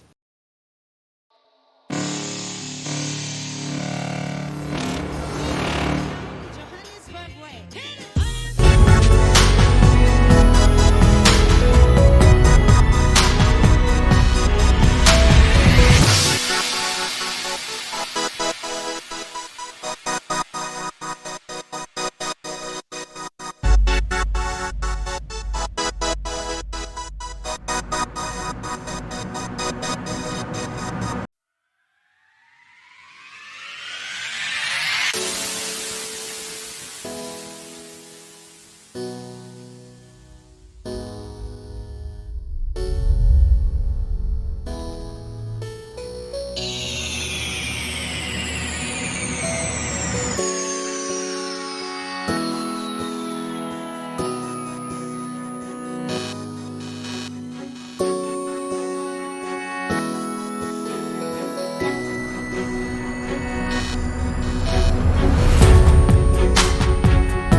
What's up, everyone? Welcome back, BSL17 Group C. We are into the losers bracket matches here, and yeah, our next one's going to be a doozy. eOnzErG, incredible Zerg player, going up against WolFix from Poland. And yeah, man, it's going to be our first ZVT of the day, and you know, ZVT definitely one of my favorite matchups to watch in StarCraft. So I'm pretty hyped for this one. Yeah, I think in general, most players' favorite matchup to watch is Zerg versus Terran. It's always very exciting, always in your face. There's action pretty much all the time, maybe from minute 5 and beyond. Just non-stop threats, whether you're the Zerg or the Terran. And speaking of big-time threat, eOnzErG, it's the return of him, man. He's looking to make a splash. He kind of got crushed by Chow, but as I was stating, his Zerg versus Terran is amazing. If you ever miss a macro cycle, if you're ever out of position with a medic or a marine, well, you can just consider those units dead because he will instantly go and kill them. Absolutely, man. Zero mistakes against eOnzErG. He will punish you for anything that is out of position. It just goes with how aggressive he is, not just in this matchup, but every single matchup. Previous BSL champion. I mean, just an incredible Zerg to try to emulate. You know, and no one quite plays his style like him. So very excited to see him here. And WolFix so far, you know, having a pretty close series, losing, you know, a close series 1-2 up against Tech here, who, you know, ended up taking second to QiaoGege in the winners finals. So really excited to see what he can get done here in this matchup against such a dominant Zerg in eOnzErG. Yeah, because we haven't seen WolFix in such a long time, can only really theorize what his playstyle is going to be. For some reason, I was thinking that he was a bio player coming into this series, but, you know, maybe not. Maybe I'm thinking of somebody else like QiaoGege, because I know QiaoGege for sure is a bio player. For sure, bio. Yeah, we'll see what WolFix wants to come up with. It's going to be Apocalypse again, so let's get into our series.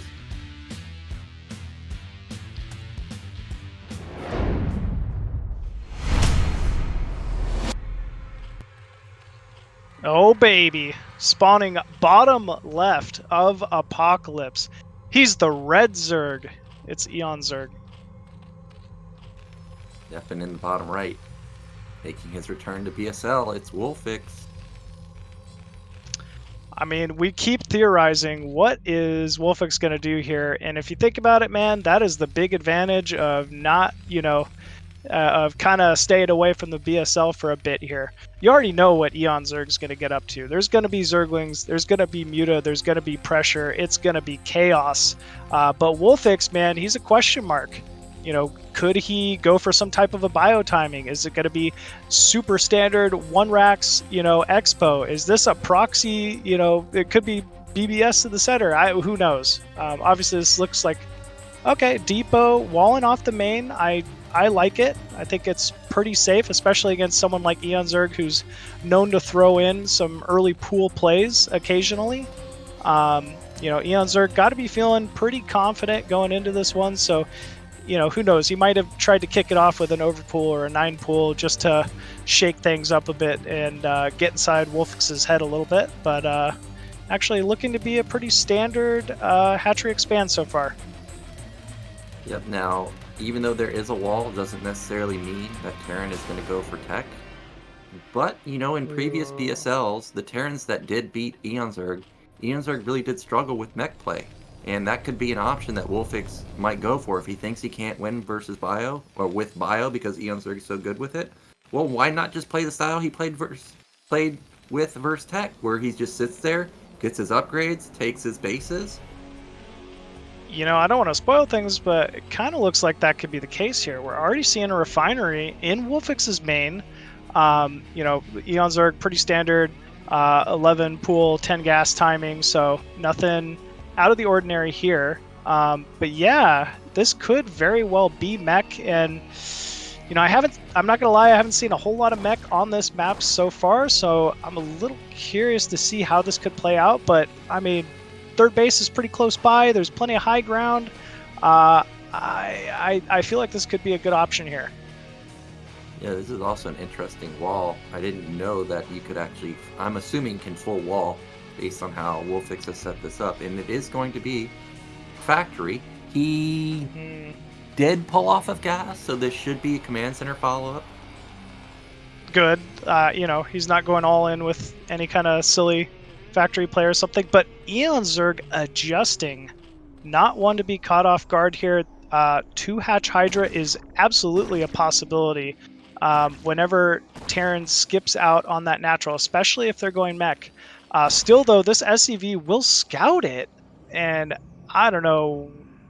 It's been so long since I've seen a scouted 2-hatch Hydra versus mech opener. I don't even know what WolFix should do to react here. What would you do, Dan? Well, I would actually just... Well, I don't think I would go for this starport, but that's what he's going to go for. He now put back onto gas, acting like he's going to 1-base. You know, if you go for a 1-base, 2-rack... Okay, now I don't know what this is, because he's got a starport, which is expensive. He's got no marines. Not mining gas. He's got an add-on. Yeah, he's not mining gas. And now he's got a command center, which is massively expensive. What I'm worried about here is just if eOnzErG floods Hydras or if he floods Lurkers, how are we going to stop it? I feel like it's going to be Lurker with such a fast layer that he's hidden. Wow, he's going mines. I mean... I don't know about this, because look at where the Overlord position is. Like, he'll be able to clear out the mines with Overlords? Yeah, he could drop in the main, too. Oh, well, he is building a Wraith. If he gets the Wraith out and kills the Overlords, then yeah, he can't clear the mines. And then all of a sudden, eOnzErG is stuck with low econ Hydras. But actually, this was just... Okay, if this Eon is just went to Hydra, it would have killed him, I think. Yeah. This is such a shock. If he attacked with these 3 Hydras, he would have taken devastating damage. What's funny here is eOnzErG is going to show speed on his Hydras, so Terran's going to think like, oh, you're just all-inning me, so I need to get tanks, I need to get, you know, stuff that hits the Hydras, but actually it's a muta-switch. There are mines out, though. These are going to need to be some insane mine connections with these vultures. Oh, no, he doesn't get a mine down. Oh, yeah. Man, I mean, you scouted 2-hatch Hydra. You gotta be prepared for it. Oh, what? How did that not connect? Well, this could still trigger eOnzErG to not commit here. He's going to sack 1. Oh, he sees it with the Overlord, but he's going to lose. He got the mine, though. Yeah, he got the mine in the bunker. Bunker might... Oh, look at that bunker. 339 health. He may still be able to hold because that 1 Hydra at the top, what's he doing? He's not attacking. He was stuck. He was trying to focus the Marine that got pulled out of position, and somehow, some way, WolFix holds here. Well, but he holds for now. He doesn't have an eBay. He's dead. Yeah. I mean, if it's that relentless eOnzErG pressure, right? Like, this build doesn't even...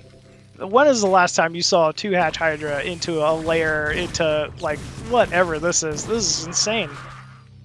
Yeah, and the getting the speed upgrade is really just gonna really mess up WolFix. So he thinks that this is just, you know, an all-in, and we know that that's not the case. Maybe now that he sees the Scourge, the Vultures running by can actually buy him time. He walled off with... Oh my gosh, this wall from eOnzErG was amazing. Normally, I feel like these Vultures would be able to get so much more damage done, but actually they're still killing a good amount of drones here. Yeah, and it keeps the mutas back. Also, eOnzErG, okay, he has mutas in the main. Okay, I was like, where are our mutas? We can't only just have 1. The armory is going to actually complete, but there's not a lot of DPS with just 3 mutas. He should be able to get a turret up somewhere. There is not a lot of drones, though, from eOnzErG. It's one thing I gotta say. It is 28 SCVs to the 18, and barely mining of eOnzErG, so... WolFix doesn't realize... Sorry. Oh, you're good. I was just going to say, there is potential here if WolFix holds on. Yeah, WolFix doesn't realize that his armory's done, so he's not building his Valkyrie. If he had a Valkyrie here, it'd be amazing. Yeah, absolutely. Oh, a gift. We take those. Unfortunate rally of the drone. Yeah, you got to take him. No, that's not unfortunate. That's a fortunate one. That's unfortunate. Oh, there was another Vulture inside the main. Yeah. That's why. Oh, my God. Drones being rallied across the map here. eOnzErG. making some blunders. It's a problem when you turn the game into chaos. It's hard to keep up with. Oh! Another mine going down. These mines have just been money. He's still rallying. Yeah, he's got to fix that rally for what sure. happened? Where's our command? No, there's no. He's floated his command center. Okay, this has to be bugged. We can't be floating a command center. Yeah.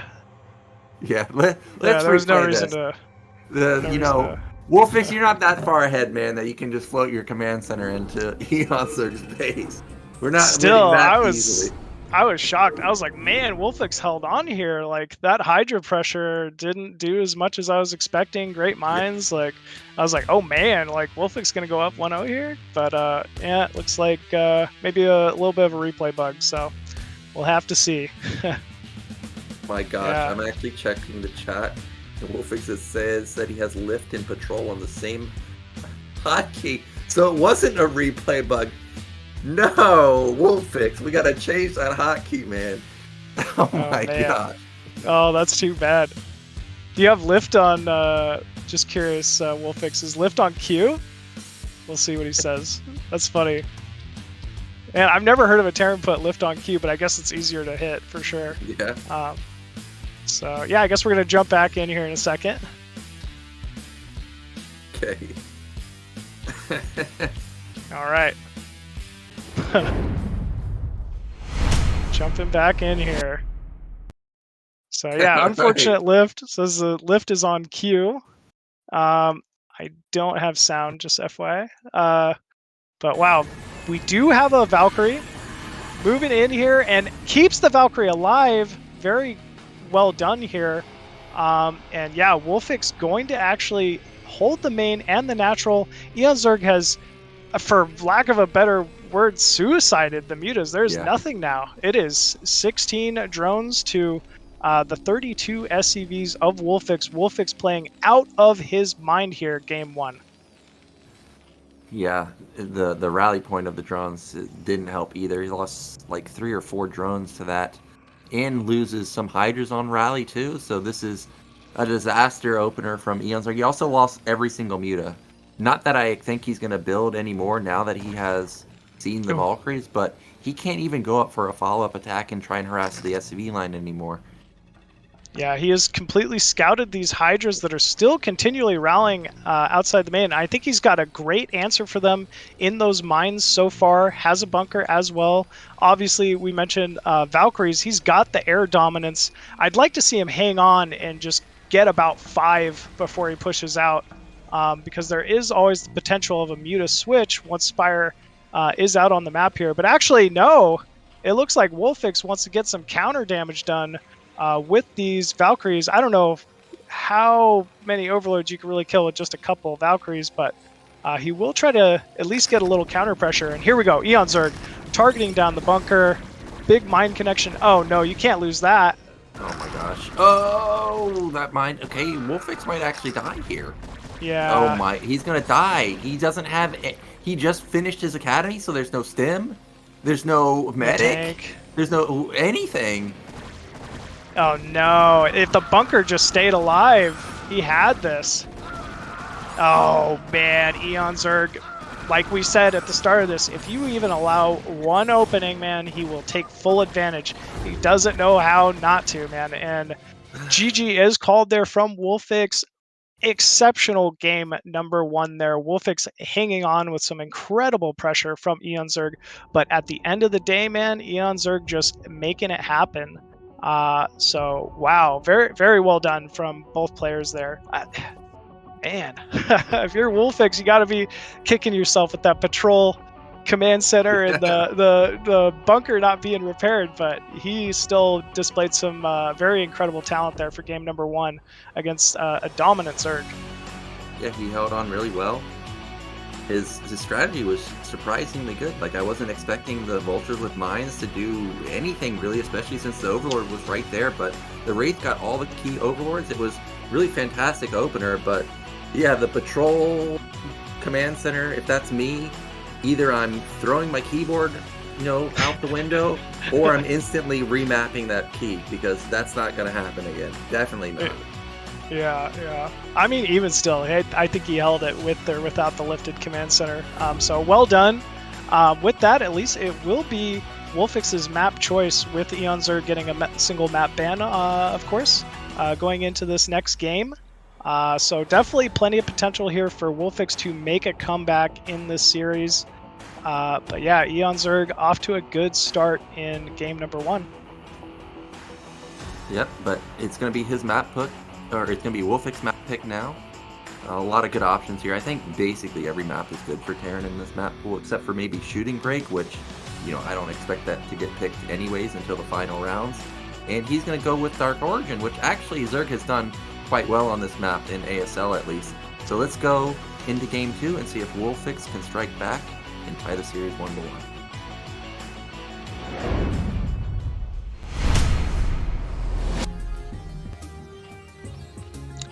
Here we go, spawning top left of Neo Dark Origin as the blue Zerg. We have eOnzErG. Yep, and in the bottom right, we've got WolFix. It's funny you say like Zerg has had a good amount of success here, because, I mean, okay, let's say you're eOnzErG's position here. I know a lot of Zergs like to expand mid-left as a third, right? Yeah. But it's so close to your opponent's natural. I sometimes have a difficult time holding that base for whatever reason. Just a thought. But I know the Zergs that can hold it and have like that really strong mid-game presence, maybe off of like 2.5 hatch, are good. Actually, hold the phone here. This is going to be a 9 pool, game 1. I'm not sure why he placed the pool there instead of getting the mineral boost, but yeah. Well, I don't know about this move, because you just played a guy who showed you that he's going to build a wall in his main, and now you know that this guy spawned at the best position for walls. So I'm not sure exactly what eOnzErG is looking for, because it feels like WolFix is definitely a waller, a wall type player. There's not that many, so I don't think that this is gonna be ideal, but maybe he was thinking WolFix might 8 racks or something. Maybe. We also see eOnzErG kind of messing up the mining a little bit with an unmining mineral patch in the main. You know, didn't place the pool to boost that top mineral either, so unlike eOnzErG, I know he knows those positions, so maybe a little flustered after a close game 1. Well, I can tell you, when the SV comes in here and sees that it's a 9 pool, he's gonna be really happy with his positioning of these buildings. Yeah, I mean, this is just not going to do any damage. Of course, if the SCV gets denied, well, you may be in a little trouble trying to figure out what's going on, but overall, he at least knows that this was an early pool. And yeah, he's got to know now. Oh, SCV gets completely surrounded. Oh, I thought it was dead. Well, it does die pretty quickly, so, I mean, at least he picked up that. 1 SCV count will deny any scouting, but yeah, no gas in the main this time. This will be just a standard command center expand, and just given the scenario here, as long as, you know, WolFix doesn't do anything silly, he should have an eco lead to start here. Well, WolFix does need to be a little bit cautious here, because remember last game, eOnzErG saw the wall and he's like, Hydra bust, right? And with the Zerg, or with the depots on the top side now, it could be Hydra busted also. So you do have to keep that in mind as well. He does need to be careful. I like the choice to just build 2 Marines and then get the command center down. He's really just optimizing that eco. Fast lair though from eOnzErG still. Yep, and this is a rushed gas. Sort of rushed gas. This looks like it could be eBay timing. It could also be Academy. Kind of in between. I mean, based on him going tech last game, it could also be a tech opener. There's no eBay yet, so it's no longer eBay anymore, but we'll see what WolFix wants to go with here. Yeah, eOnzErG not really able to get a ton of damage with those early lings. Whoa, he did that very quickly too. I've not seen that. Yeah, I've never seen that either. That jump was great. I mean, he did it first try, like insta. And that is something to copy for sure. Hell yeah, that is. That was a really slick move, and it actually is going to be a factory, so I feel like is this me playing? Like, is this my build order? Just wall off, go factory? This may be another... Yeah. I think you found your new build, honestly, on this Yeah, map. I found my scout pattern too. Just jump over the left side. Man, he did that first try with that depot too. That was nice. So command center up, will get the SCV into the main. eOnzErG trailing it with 1 Ling, but won't be able to deny the scouting of that Spire. Sees nothing but drone production, so he doesn't need to really commit to making any additional units at the moment. Can just focus on getting that eco up, factory up, and like you said, this is maybe, I don't know if this is Valkyrie or Mech or how to really tell if it's going to be one or the other, but we'll have to see. Yeah, he could still go Goliath, but I have a feeling it's going to be Valkyrie. It's just such a common thing. There we go. Oh, it's going to be Mass Goliath with heavy upgrades. Okay, so this can be very strong, but when you go for a delayed mech opener like this, your Goliath count, because you didn't go like 12 gas mech, it's going to be extremely low. This can be dangerous versus someone like eOnzErG, who's very aggressive, so if he picks off one and realizes that, hey, you went delayed mech, you can't have much, he'll just commit really hard and it can snowball. But if WolFix survives, he's going to have an insane 1-1 timing. Yeah, eOnzErG not known to commit to timings, you know? Yeah. I'm just kidding. He is incredibly able to commit to things. So, I think, like you're saying, this is a scary build to pick against someone like eOnzErG, because these first 5 meta, they're going to gun across the map and they're looking for kills. So he's really going to need to get probably some turrets up along with these quick Goliaths. Oh yeah, he needs to get them up right now. He may not need to build many of them, because with it being 2 hatch, how much damage can you really get done with 5 mutas versus just even just 1 turret? Well, have you ever not seen very Sulky? much. Well, Sulky is a little bit different, but yeah. I think these turrets should buy enough time for him to get up 4 Goliaths, and then he can start really hitting really hard. I like the turret positioning. It feels like everything is pretty well defended here for the most part. Look at this. He thinks it's Scorch. I would too. Scorch the eBay. Yeah, and now he knows that, hey, well, it's not Valkyrie. It's just going to be mech opener. And remember, I was talking about this in Game 1. In previous BSLs, eOnzErG really did get kind of crushed by Terror's mech openers, and we could see another big timing here. And you know what? Taking 4 bases like this, can eOnzErG save all these bases? No, he cannot. This is too much. He's spread too thin. As long as WolFix hits his timing, right? He's got to throw a couple more factories down right now, but he's got to also just go the second he gets 1-1, and I think this is going to be a very difficult timing.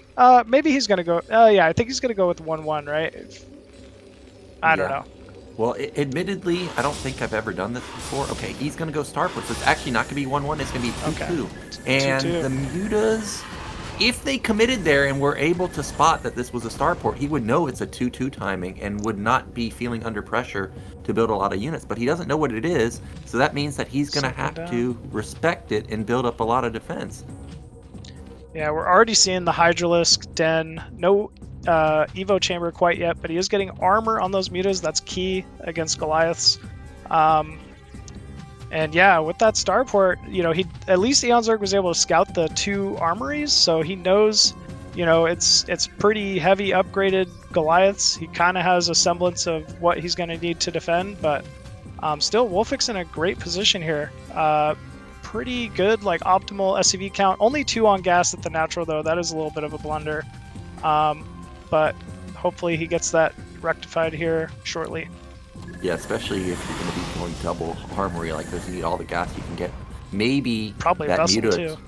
Yeah, he may even go Vessel. Maybe that muta attack will have triggered him to notice it. But his science facility is about done.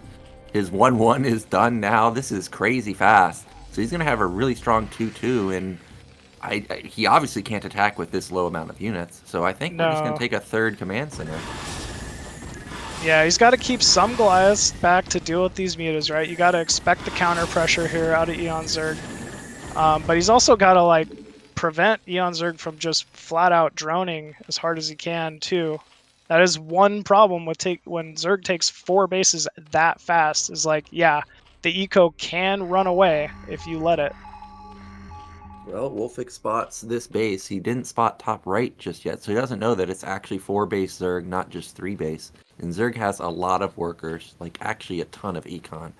So WolFix, yes, upgrades are amazing, but you're going to need to match the econ of Zerg pretty soon, because otherwise, he may get run over. Like, it's only 3-fact production with no tanks versus 6-hatch, 5-hatch, potentially Hydra production. This is just that natural gas running away, unfortunately, for WolFix. He's got to recognize he's stacking so many minerals. He only has, now it looks like oh my gosh, that turret, that's so silly. He's got to probably just take a 3rd base at this point, because it's not like the minerals are what's holding him back. There we go. I think that's command center. Yeah. So turret's in the main. He is going to wait for that 2-2 timing. Starport is done. We'll have to see if he goes into something like, Irradiate plus Vessel to handle Mass Muta here, because the Hydra upgrades are late, and, Mech doesn't really care about Hydras anyway. Yeah. Well, it's still going to be hard for eOnzErG to attack into this, because there's I realize mutas don't care about bridges, but as the game progresses, it's going to be hard to attack into bridges. And there's so many turrets here, but unfortunately, there's also so many muta. Yeah, again, mutas just don't care about turrets. They're just going to run into the main, and if he can focus down on the armories, that'd be amazing. Look how tanky these mutalisks are. Yeah, WolFix doing a great job getting right on top of those repairs, though, as soon as he could. Yeah. Goliath's now trailing into the main, so although this was disruptive, I mean, this is all eOnzErG has, is just these mutas. He's got to get some kind of damage done here. He does lose a lot of mutas, and actually kind of not a great rally over the Goliaths there. These mutas are very bruised. Yeah, I think, what was it, like 20 mutalisks? He ends up losing 12 of them. So big loss there for eOnzErG, but it's not like he doesn't have the econ to support it. He can definitely, maybe make one trade like that, and there's a big drone cycle there, but he's going to be feeling unhappy that these 2-2 upgrades are so fast, because if he comes in again with a move like that, the Goliaths are going to just do work. For sure. I mean, WolFix did take a lot of SCV losses there, but the remaining mutas of eOnzErG were all in the red, all 8 of them. He's got to fix his mining here. He obviously needs to get that 3rd base up and running and just basically sit back, wait for that 2-2, but he should be good to go here pretty soon.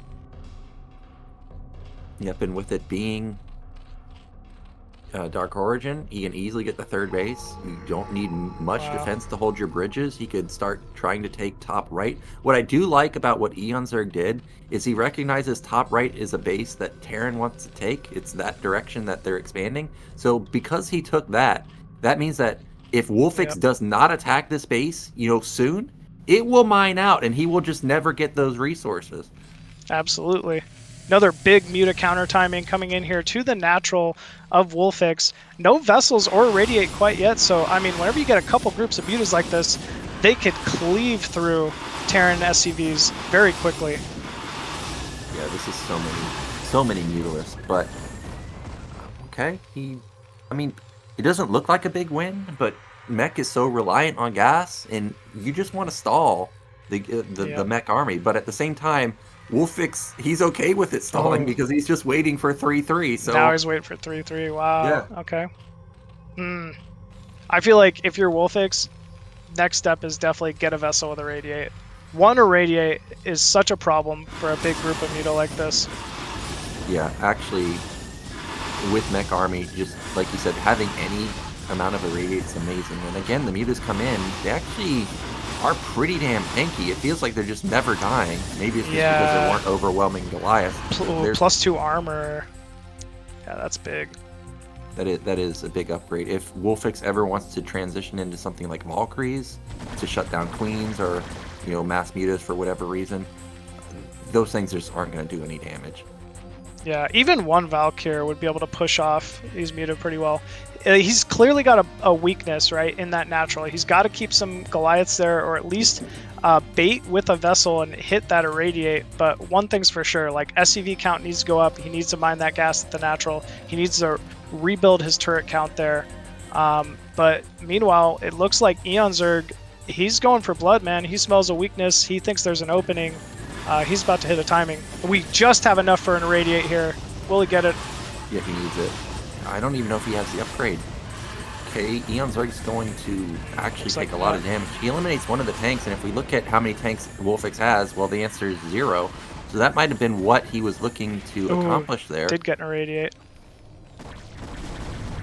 So there wasn't a irradiate on some of the Muta. It might have died instantly, though. But yeah, not many Muta left.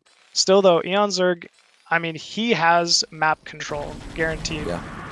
I think eOnzErG is still fine. Supplies are even. No upgrades on those Hydras, though. Yeah, the Hydras are going to have really late upgrades. But even if WolFix gets to the 4th base, at top right, you're just never getting it as Terran. No, WolFix has taken too long. He also has no tank. Yeah, no tanks yet. It's pretty much pure Goliath. Looks like a lot of Vultures starting to join in now that he's recognized that it's Hydras. eOnzErG, I don't know about this. I mean, those are big ramps. But here we go. Mutas and Hydras coming across. Oh, man, it doesn't matter, it looks like. You can see that the ramps really do help Terran quite a bit, but still, Zerg is maybe going to plow through just because he has so much stuff. The upgrades, even though they're strong, there were no irradiates, there was no D-Matrix, and that means that eOnzErG probably just going to end this game right here. Yeah, what a strong timing here from eOnzErG, recognizing an opening. I mean, just once again, it's that constant pressure, man. He does not let up, and it is so difficult to handle. Yeah, and then this follow-up attack probably going to seal the deal. The lack of tanks really hurt WolFix. eOnzErG doing a good job to, remember, kill the refinery at the natural, what was it, twice? That could have been the gas that WolFix needed to build those tanks, and he just didn't have any. Yeah, unfortunately, just didn't quite have that tank count. Maybe the vessels were a little late or delayed, but good response there from eOnzErG. Remember, that was a 9-pool versus a wall to start, so eOnzErG just hanging in there, playing well, playing strong, and takes a 2-0 victory over WolFix to move him into the losers finals now, where he's got another big challenge in front of him. It's going to be Tech. Yeah, a bit sad to see WolFix go out like that, because he had a good build order in Game 1. I even liked the Game 2 build order, but the Mutalist, despite having a billion turrets, despite having a million Goliaths, he was still gas-starved. I don't know how, but unfortunately he's gone. He played well in the games that he did play, but Tech versus eOnzErG, that's going to be a good series. Yeah, it should be a strong one. We've already seen how competent Tech is earlier on. You know, he obviously had a pretty close series with WolFix to kick things off, and ended up taking WolFix out 2-1 in a pretty entertaining series here. But yeah, eOnzErG, once again, just a big threat for just about anyone in BSL here. Previous champion and incredibly talented at the Zerg versus Protoss matchup. So I'm really excited to get this one kicked off. Yep, so we'll be going into a break, and then we'll be back with the final series of the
What's up? Welcome back, everybody, to BSL17 Group C round of 24.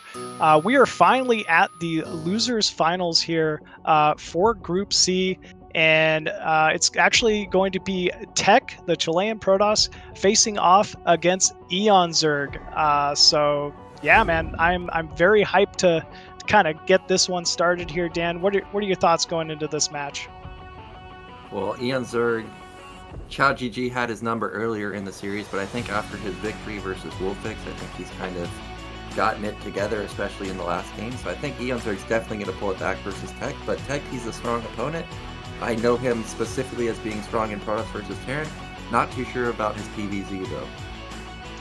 I can tell you from first-hand accounts, man, Tech is a monster PvZ as well. One of the foreign Protosses that really understands the power of Corsairs in the matchup, which, you know, if you ever listen to my stream, listen to me talk about the matchup, I think Corsairs are really a bread and butter unit that can enact some chaos in the matchup for sure, especially, you know, Zergs that over-dedicate to Muta or, you know, able to pick off quick Overlord kills early on. Tech will have that possibility here. But obviously eOnzErG not a slouch either in the matchup. I always talk about how strong he is with his early link control and how that really sets him apart in general from, you know, most other foreign Zergs. He's not afraid to really get aggressive and lean into his opponents and basically just out multitask them. He's just mega aggressive in any matchup, and Zerg vs Protoss is no exception to this. So yeah, really hyped and excited to see a battle between these two incredible players here. Yep, this should be a good series. And there it is. We've got Circuit Breakers as our first map. So let's get into our final series of the day.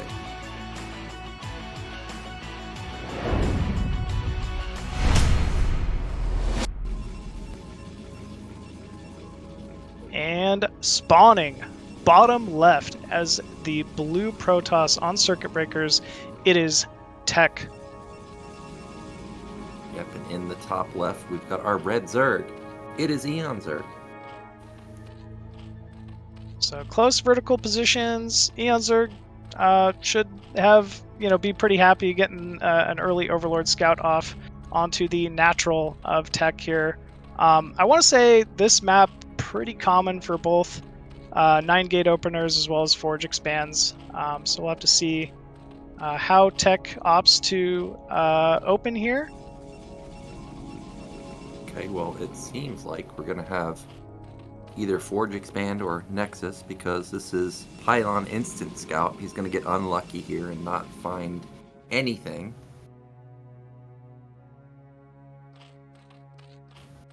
And meanwhile, eOnzErG. Go ahead. I was just going to say, like, it's really unfortunate. I feel like Protoss is normally scout vertically on this map, but scouting cross like that, not going to help Tech out here very much at all. Meanwhile, eOnzErG with the standard overpool timing. Interesting scout pattern. He scouted mid-right, saw there's nothing there, and now just scoots on over to top left, and he will find eOnzErG first, and he'll see that this was an overpool opener. Yeah, going, you know, Forge. He didn't get greedy and try to do anything like a Nexus first here, so well done by Tech. Should be able to hold this early overpool timing without any issue. Scouts 2 drones going out. Opts not to block the natural, so he didn't want to get caught being greedy against a 9-pool or something like that. But with that, eOnzErG will be able to put down hatchery at the natural here. And Tech might go into Nexus. Yeah, he does go Nexus Cannon. I think that's fine here. Should be able to hold anyway. We see that eOnzErG is making some drones, so shouldn't be a big committal of Zerglings here early on into a Forge Expo. That drone. Well, not anymore now that Lings are out, but that was a really low drone that he may have been able to take advantage of. In Tech's natural, was it Cannon before Nexus? No, it was Nexus before Cannon. Yeah, it was Nexus before Cannon, so I like this from Tech. He's got himself in a pretty fine position here early on. Hatchery before gas, so likely not going to be like a quick lair, like straight muta kind of play, but I guess he still could. It's hard to tell. But there should be a lot of drones out of eOnzErG early on here. That's a given. Yeah, and probes that larva was not being used, so you know there's a third hatch somewhere out in the map. Sure, he'll, well, maybe not. He really wants to stay in eOnzErG's base. He really wants to know what the hell this guy is doing. He's sacking the intel he could get, figuring out where the tree is, and instead prioritizing on getting intel in the main, but he loses the probe at the crucial point.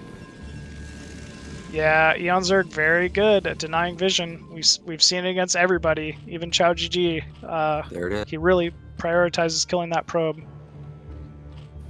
Hydroden. Good choice.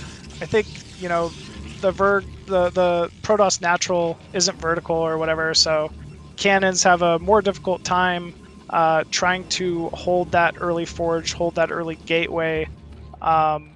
So probably a pretty practiced choice here from eOnzErG to just put some early Hydra pressure. Is going to move out with one zealot. It's imperative that he gets in here and sees the Hydroden. He is going to move off towards the right side into the darkness. Ling's not going to find him. You might just want to hide it out on the map because, you know, eventually when eOnzErG does have to commit with the Hydras, it can be really annoying for a single zealot to swing around, kill a bunch of drones, but actually going to completely back it up to his natural wall here. I'm surprised no probe blocking or anything like that. Look at that. Citadel in the natural with Stargate in the main. But do you know what machine? Can that Citadel hit Hydras? No, it can't. Well, that just means he's going to have 2 less cannons. He also has nothing at the bottom side. Yeah, there's no wall. Yeah, this is really weird. And unfortunately, he's also messed up his gas mining at the natural. Yeah, with that pylon, little unfortunate. I mean, it might not matter if these Hydras start streaming across the map here. It is a 973. We see that eOnzErG has hit the appropriate amount of drones here, has denied all scouting. This first Corsair is going to be Tech's first glimpse into what eOnzErG has planned here, which we already know is going to be a lot of Hydralisks. Yeah, he's got the magic number, the 22 drones, the 973 magic number, and he is looking to put on a lot of pressure here. The first few Hydras are being morphed. Even though there was a fast Citadel, I thought it was going to be for speed, but it's actually going to be for Templar Archive Rush. However, Corsair does not die. That's big. That Corsair can now not kill any Overlords, basically. Yeah. eOnzErG trying to get in range. Cannon being a little tricky here. No storm quite underway yet, but eOnzErG... It's only 2 cannons. There's only 2 zealots, and he's got a lot of links to buffer too. Yeah, I'm a little surprised. Maybe he's just happy with killing off the wall. I don't know. It will prevent a DT from coming out here, which is pretty big. Yeah, the Templar Archive was intended to get the DT snuck out, but it's not going to happen. Now he goes in after all the cannons are complete. Well, he's got better surface area. He knocks down 1 cannon instantly. Second cannon goes down pretty quick, but there's still 3 remaining, and now he'll be able to focus down that forge. Most Zergs are pretty happy if you can get that forge. Upgrades are, I mean, just so key for Protoss here. Is he going to make a proxy hatchery? Do it. Do it. I don't think so, though. Yeah, I guess not. Still forcing more and more cannons here. These... yeah, that's not going to be unpowered. Oh, it is! Oh, what?! Okay, one's not unpowered. Still, it's a 4 Hydras. Yeah, he can do a lot of damage. This is scary. Man, he is so good. Yeah, this is a really good position for eOnzErG right now, denying the +1, denying the DT. He's got good econ. He even has leftover Hydras. He's going to match the +1 weapon with +1 weapon for himself. Smart. And it looks like he's committed to backing up at this point. So he's realized, okay, I forced enough cannons. There's not really much else I can do here. Time to split my overlords around and prepare for this incoming Zealot timing. They And do the have Zealot- speed. Yeah, he's had Citadel for a long time, so he does have speed. And he's got a decent gateway count. What is it, 3 in the main? So he can produce quite a bit of stuff. But I think if eOnzErG, well, he's not retreating, but I was going to say if he does retreat just back to his normal hatches and sits behind a SimCity, he should be fine. But instead, he wants to end this game. He knocks down a cannon, but there's still a lot of Zealots here.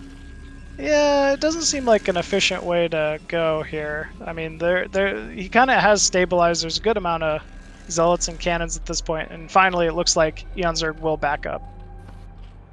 Yeah, in the Corsair series, unlike in the Chow series, eOnzErG has a lot of econ, and it is going to be an Archon morph. So I guess Tech is really feeling the pressure that he has to do something, so he wants to get out the maximum amount of stuff he can ASAP. Zealot Archon is pretty strong versus Hydras when you have this many gateways. Yeah, it absolutely is, man. I mean, you get that 8-gate timing out, and sometimes it doesn't feel like it matters. Like, Zerg just gets run over. Yep, and he even got a second forge, so he's going to try and get his 1-1 upgrades, but he's attacking before either of the upgrades kick in.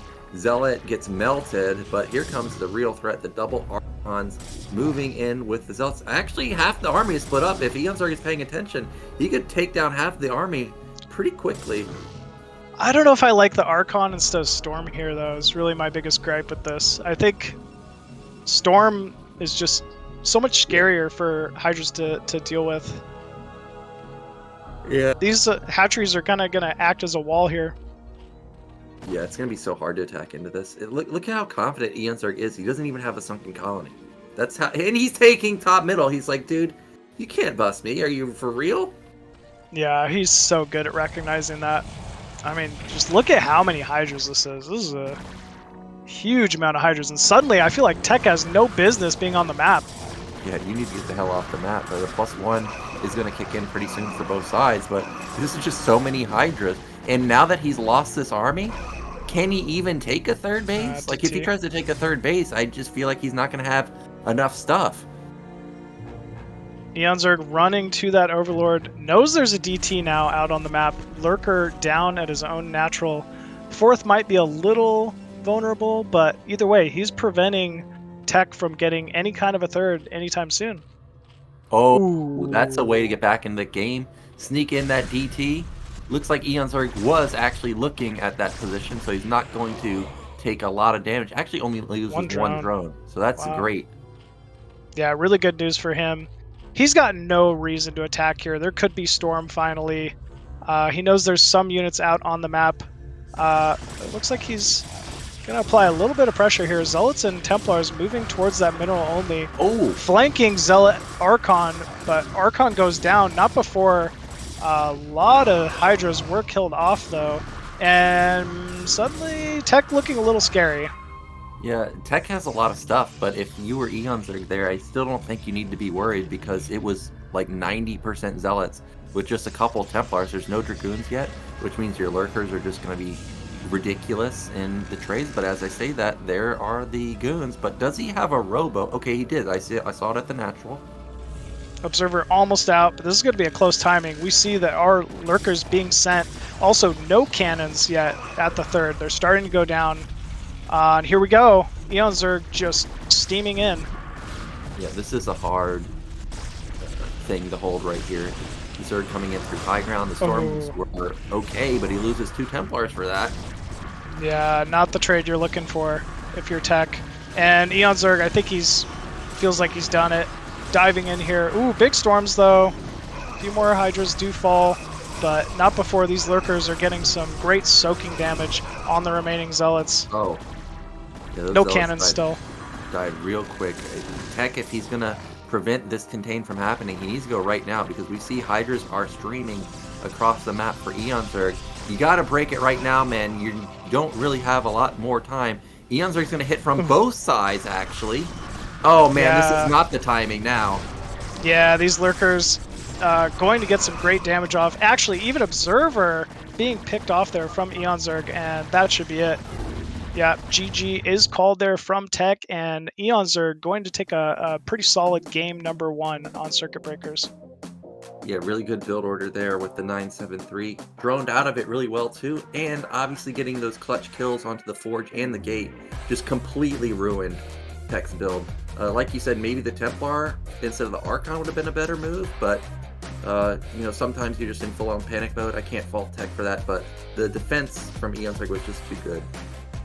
Yeah, great positioning, knew exactly when to back up, knew when he could press his luck and pick off additional cannons and things like, you know, all the things you expect from eOnzErG were on full display there, game one.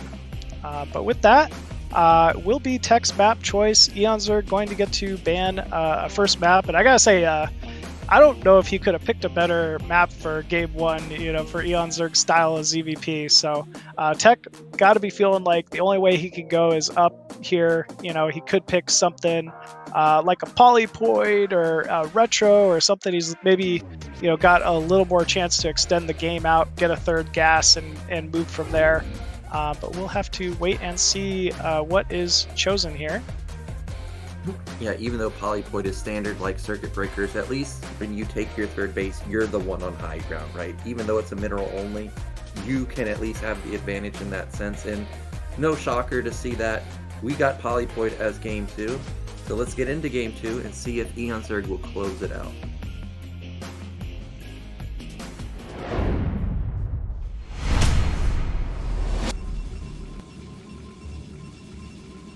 And spawning top right as the blue Protoss from Chile, down 0-1, it is DM Tech.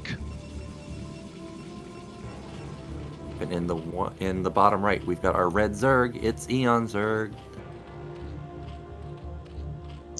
So vertical positions here. It's, I don't know, once again, we're going to see a pretty quick scout with that first Overlord from eOnzErG, but Tech likely going to also get first scout as well. I feel like it's pretty common here. So yeah, love to see how this one goes. And we do have the probe coming back. In the old days, you would think that this would mean Forge expand, but Protoss players have realized they can do one more cycle of money with the probe and then go back and build their gate, and that's exactly what we're seeing. It's going to be a 9 gate. Yeah, gonna be a 9 gate. Tech has great early, you know, control, honestly, with these zealots. So this could be something difficult for eOnzErG to deal with, especially with overpool. I feel like if you had clairvoyant vision, you as a Protoss player, you would always want to love running 9 gate up into a overpool situation. Usually Zerg finds themselves a little larva starved, and so having to continually produce a lot of Zerglings early on to defend can really hinder your economy, obviously. You know, kind of like how we saw game one of eOnzErG versus QiaoGege. Again, this probe is taking a lot of damage. eOnzErG really on top of the anti-probe scouting micro. He's gonna get goodbye. He's So out good. of there. See you later. So good. He made that look so simple too. That is not easy to do. Man. So he does see the 9 gate. Oh, quick gas. I wonder if this is a two base muta play. I mean, We'll have to wait and see. you were talking about how Zerg is going to be starved for larva. This, based on what you're saying, this seems questionable, is it not? Because if you're mining gas and you're starved for larva, now your econ's hurt even more, right? Like, True. Your eco's hurt even more, but you know it's not is your tech. Like, it is, without taking a third base, you could look at it as Zerg kind of has one more drone that's not a hatchery that's mining.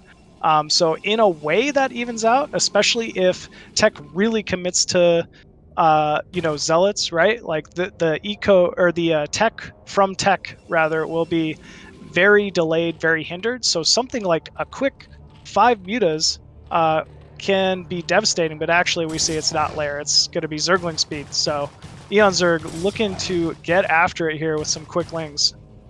feeling that it might be a speedling.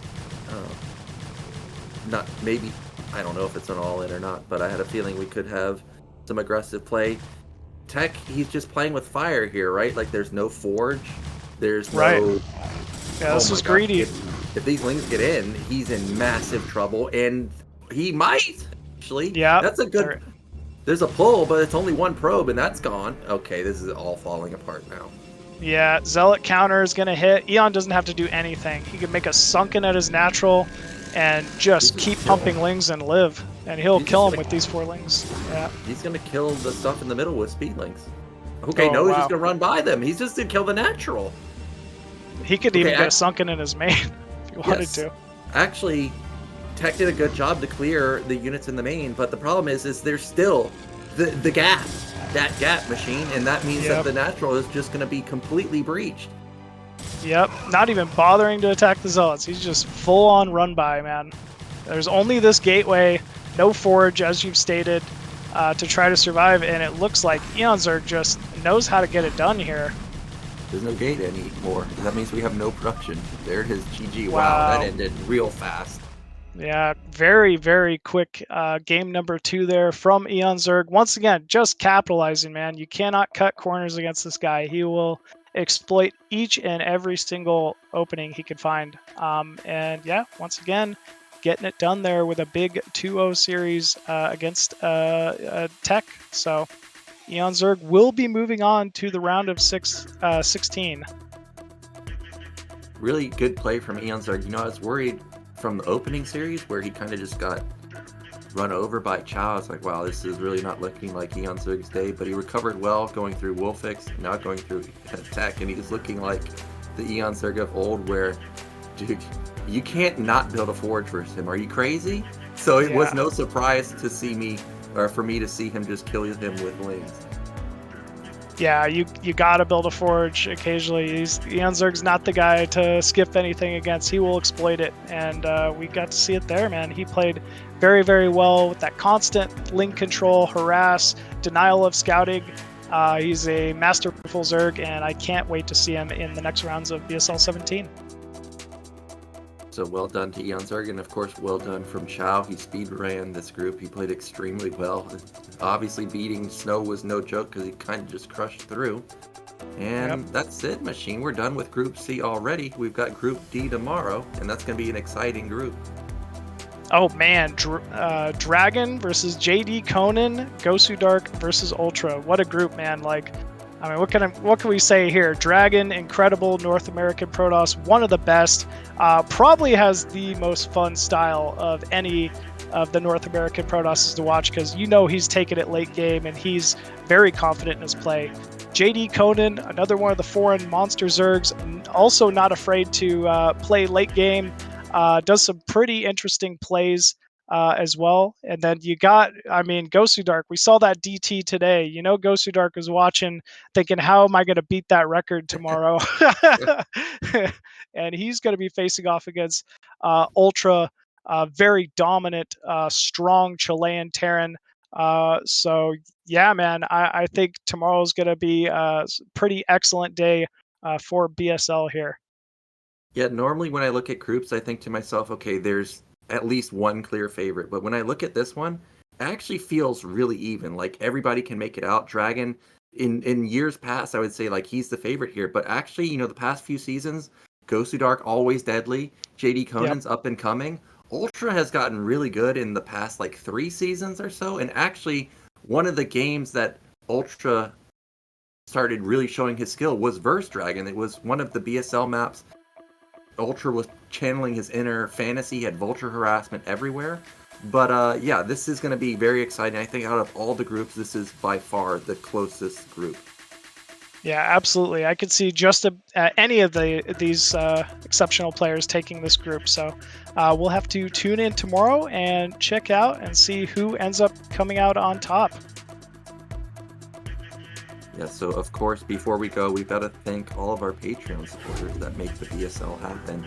At the $100 level, we've got Star Lover and My Fleeting Dream. $50 level, Striker, Believe in Zero, Steve Schmidt. $30, Tim, Cuz, Tupacalypse, and Niantic.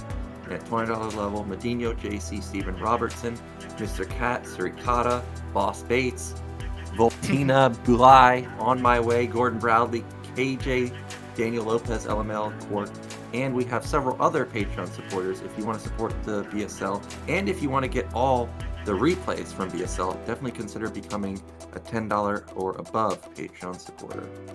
Yeah, absolutely. These top tier foreign BSL replays are a great way to improve your play. And just check out and see what the best of the best foreign Broodwar players are doing at the moment.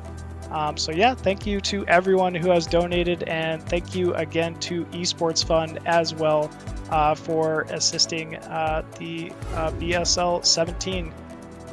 But yeah, with that, folks, that's going to be it for us today. Once again, I am Machine. Thank you once again, Nyoken, for the incredible commentary. Always fun. Always fun, and it was a great time to be with you, Machine. I'll be back tomorrow, this time with, I think, Diggity, if I remember correctly. So that's going Nice. to be pretty hype, and looking forward to cast with him. And thanks to Zero once again for putting this all together. Thank you guys for tuning in, folks. Always a pleasure, and we hope to see you tomorrow. So take it easy.